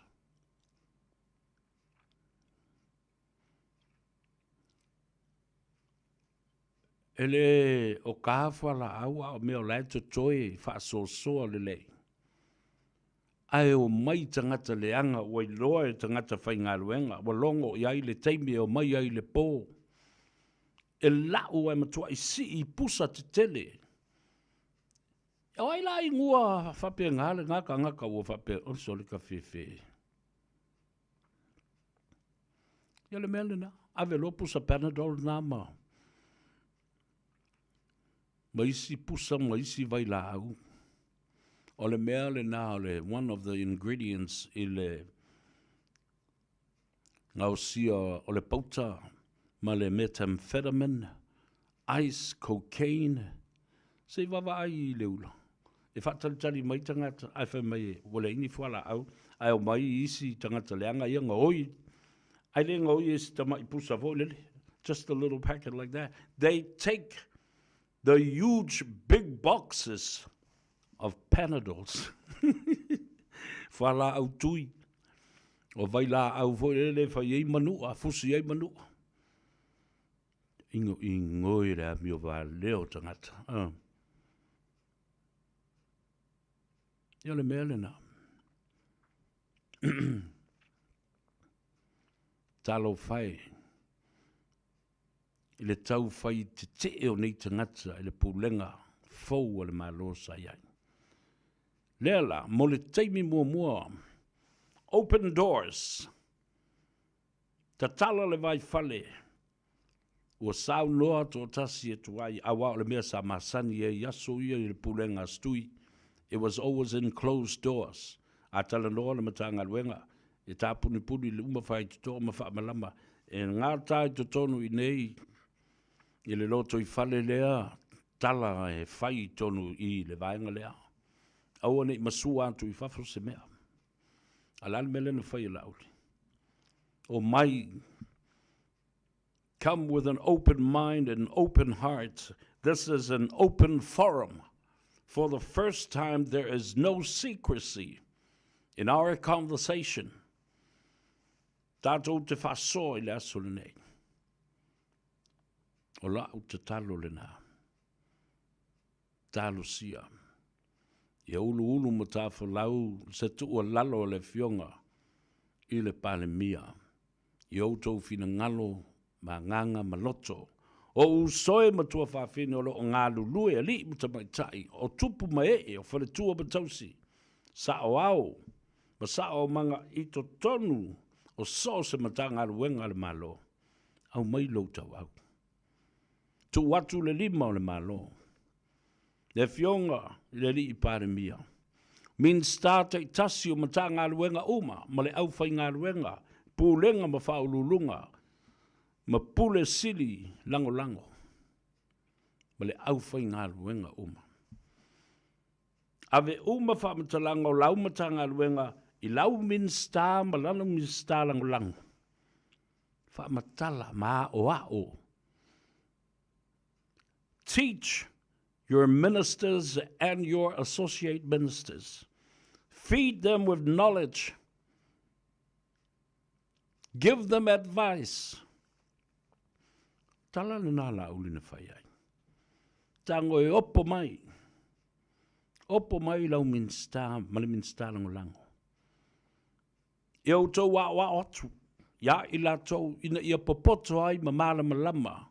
I whainga whaavai o lea matanga ruenga ma lea matanga ruenga. Ta watu I ai I lau minsta o le mea le mana o mia. O le ale mea te tau na wha le lei hatili. Tango e oa I lau minsta. Give him advice. Give him knowledge. Show him conventions and the way, the due process that needs to be carried out to achieve certain outcomes. Ina ia mawhai o na ausia, se moe mitinga, o le mea te tau na o iai le taunu unga, ala matanga luenga. Pe polo fiti, pe ua tō tele ai tangata ua fiso soani iai.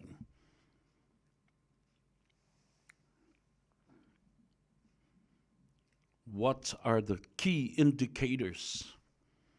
Wa ni wha ilo e tau te ilo ai. Ni wha le tonu e te tau na wha le lei. What is the due process in implementation of a project?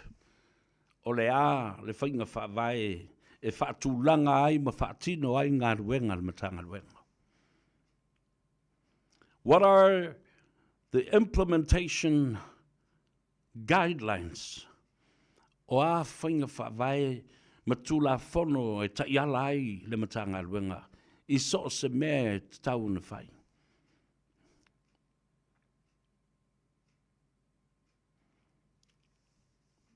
And what are the monitoring mechanisms that you use to monitor the outcomes? O a awala e mwhai ai o na mātai tū. Ma tū sia li poti e winga I le mea ua whai. A o le alo na taunu unga. What are the achieved outcomes? Na maustato profiti. E ave fsosani o. I le tala whaatau o le tupe le malo. Mea umalava nei. Ne tala noa tua I le fionga. I le li I pāne mia, I whaululunga umo matanga luenga, ai maise o minsta umo le kapineta. E le toi mawhai I le malo, o na whaalango lango I lato lava nao I lato, e tu leia le malo, ma whaatino ngā luenga. E mana o mia I tato uma. You have a purpose. You have a job to do. Mai ele onge ta ngata alo matama whanau o Samoa e a oa oina mai ai o lato to mai. Ai whaafetai o leo o to maua le ava noa nena. Lea ngā e te whelua lua I soro ai te tonu o le ofisa. Ai whaatau te e lo loto le pūlenga. Whapea le malo ma le minsta. If you don't like it, you're not doing your job. Whamawai. A wala sili ne nao na tau. Whamawai mai ne arula I suesau me whai. E maria I lo loto mai fifia iai. Ale mea tonu ala nai tau na whai. Lea lai no whai atu I atu tau. O soe matua whawhine ma o tau uma. O lo ngā lulue I ngā luenga le malo. I sui nei lea la fua. Tanga I masila sile le whai ngā malo le nale e o matu le nei paia inga sa so o malesi paia inga sa so toi fo I mai. E o mai pūlenga fau, ma malo fau. Masui mao, mamou, a o tau, o maa mau o le ele mawhai o na fuli. Langa tau te wha maoni. Tau te tautua i le atunu, maru tau tautua i le atua. Wa manuia le atunu ona o tau. Wa tau le leia le minsta ona o tau lo tau wha maoni ma lo tau whai me le lei. Ua manuia i le minsta, manuia le atunu, manuia le malo.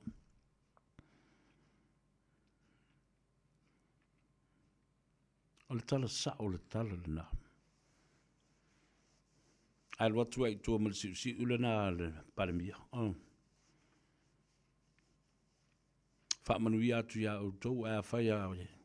E alu al tangata ia ma wha tau te e ma le mana o e whalongo ma le fia. Why hang around and doing nothing, knowing that you're hurting the people of Samoa? Say so and get out.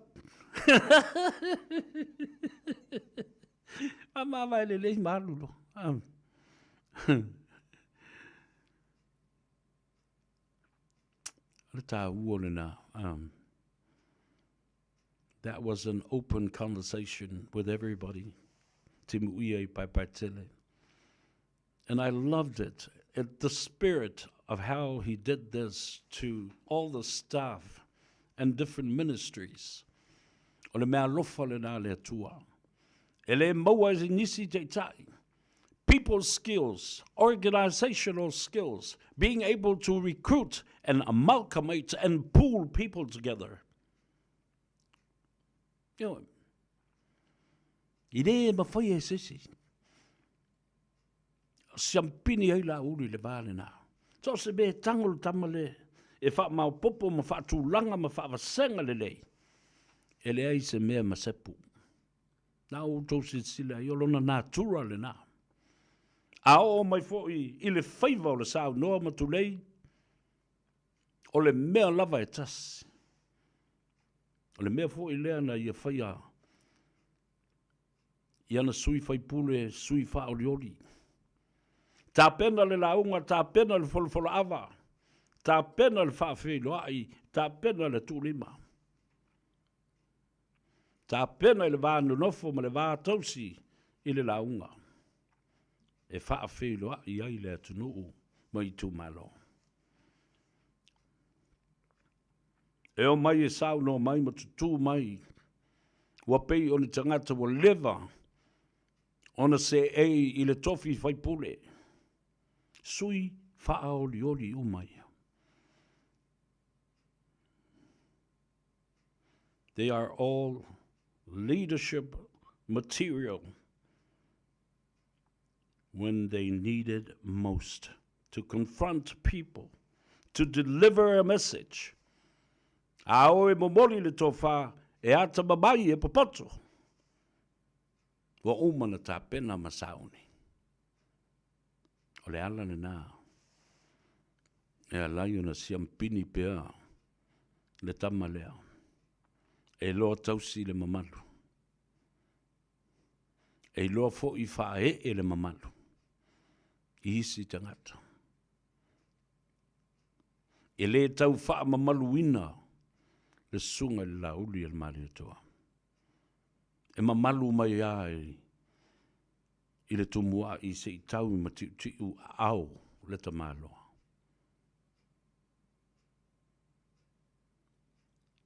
Lena. La taula i le whare mai. O tangata sili o na tāua. Le anga tau te ngafa ma le soifua malolo ina o le atunu.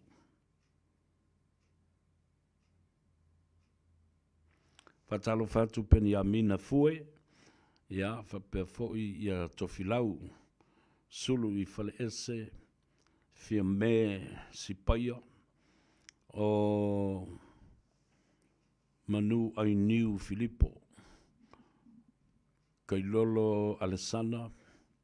Ia, whapea foi.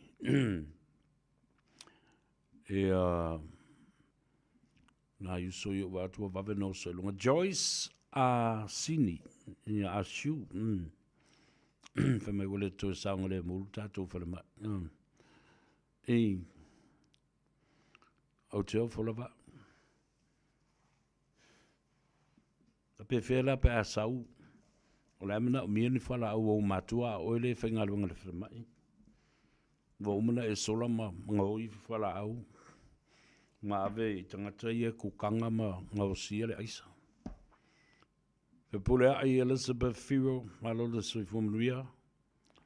A taile mafuta mai. Ia, whapea fo i le aunga sile. Ta alofa lava. Melana leo amna oi nei ele matanga luenga. O le sui fumalolo. Ina ma le whiunga le minsta. O le amatua i tuu uma cameras all around the area. At the warehouse, outside and inside. Yeah, kusa pe whainga me o camera. Tō whai le malo people, malo lau suru ie, po poko ke le. E lako wha alis ka ngaka karalonga ie, ai fufi ato, ile mea e wharu ke le ngoi whafole.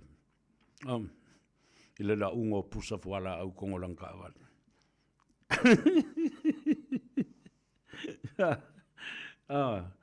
So le matau tia, so le leanga mea mio tangata. Ai o le lapata inga le nāma le tua lalo. Ia te utau o uso matua whawhine alo whaie i le atunu. Tau te mafuta i pēa ma la uli ma lea whainga ma lo mo se teimi umi. Mai le pine a tau wia au tau ngā ruenga i whaia ma le whamaoni. O nisi o tau, nā watu la lata i tau sanga e retire ma malo lo ai, manu malo mai le ngā ruenga. Ie alu ese mai o lo iai se faa moe e mana tu ai oe e tangata whainga luenga. Sai lalo lau taita inga. O se tangata wha maoni. O le awea oe ma wha taita inga le lei e muli ta iai le au ngā rurue. E le uma ngā luenga ma tofinga le malo. Whailo tiute. Mā ngā waa, ma le songo ngā, ma le wha maoni, ma ia e loa. A whai wa e iai i le ngā luenga tangata, wa e iai fo i le ngā luenga le tua. O le tautua i tangata, o le tautua fo i le nai le tua. When you are in the service of your fellow man, you are also in the service of God. E mantua, le upuna, e masani e mātou ta mauna, a mai mātou. Whai lau tō ngā ruenga ma le wha mauni. A wā o lau tō ngā ruenga e tautua ai mau auna i tangata. O le au nanga fo i le nai le tua. Wherein you are in the service of your fellow man, remember, you are also in the service of God. Alofa mai le tua vai lua tusa so tātou manuia. I le nei auli na ua ngā ngai fo ai whaiwa. Ia ma ua moto ai fo i le tolu le tātou TANOA AVA.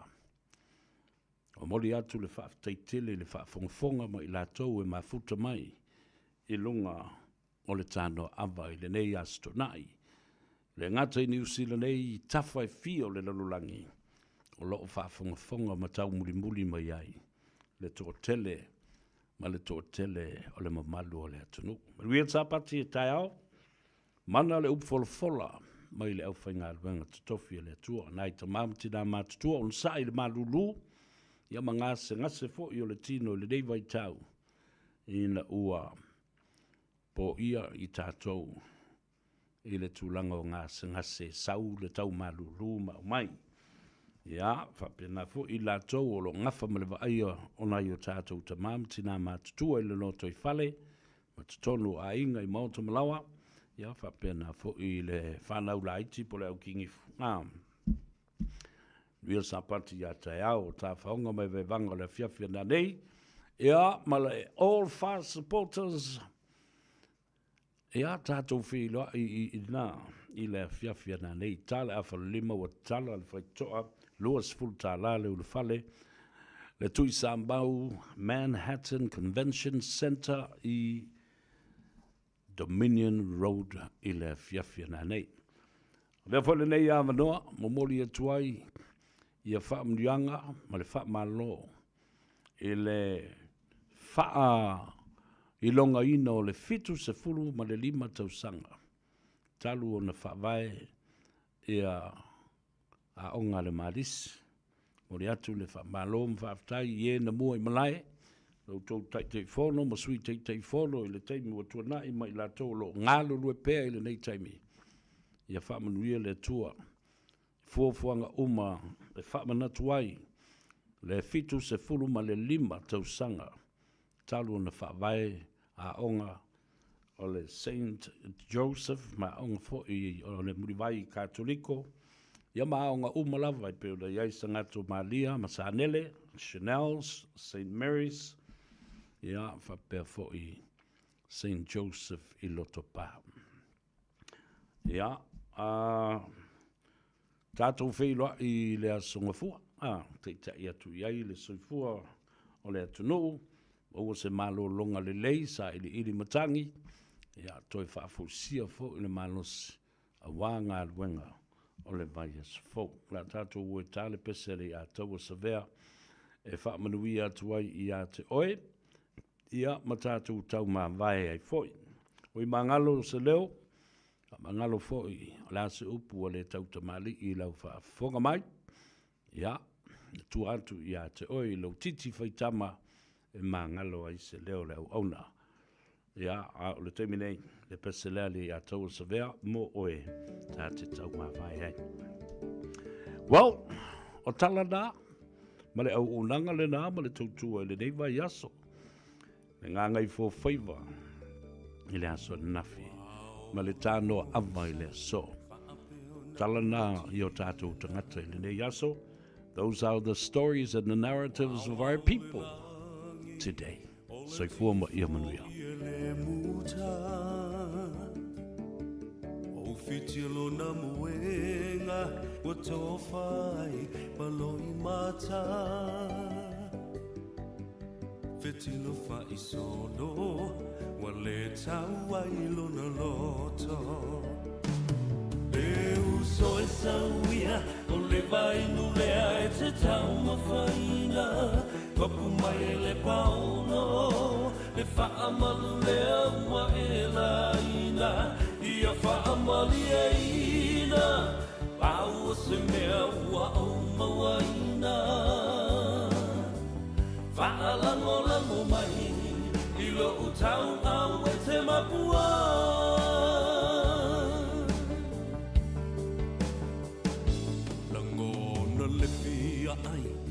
Se fulu se nese I whaalavai A o se ato whalu Pela vai o se papa mafu A mu ia la salo Wa file mulo na masalo salo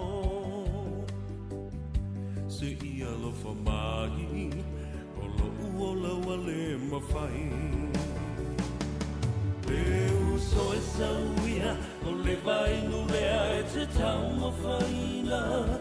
Papu mai le pauno, le whaamalu lea ua e la ina. Ia whaamali e ina, pau se mea ua o mawaina. Whaalango mai, I lo utau au e te mapua.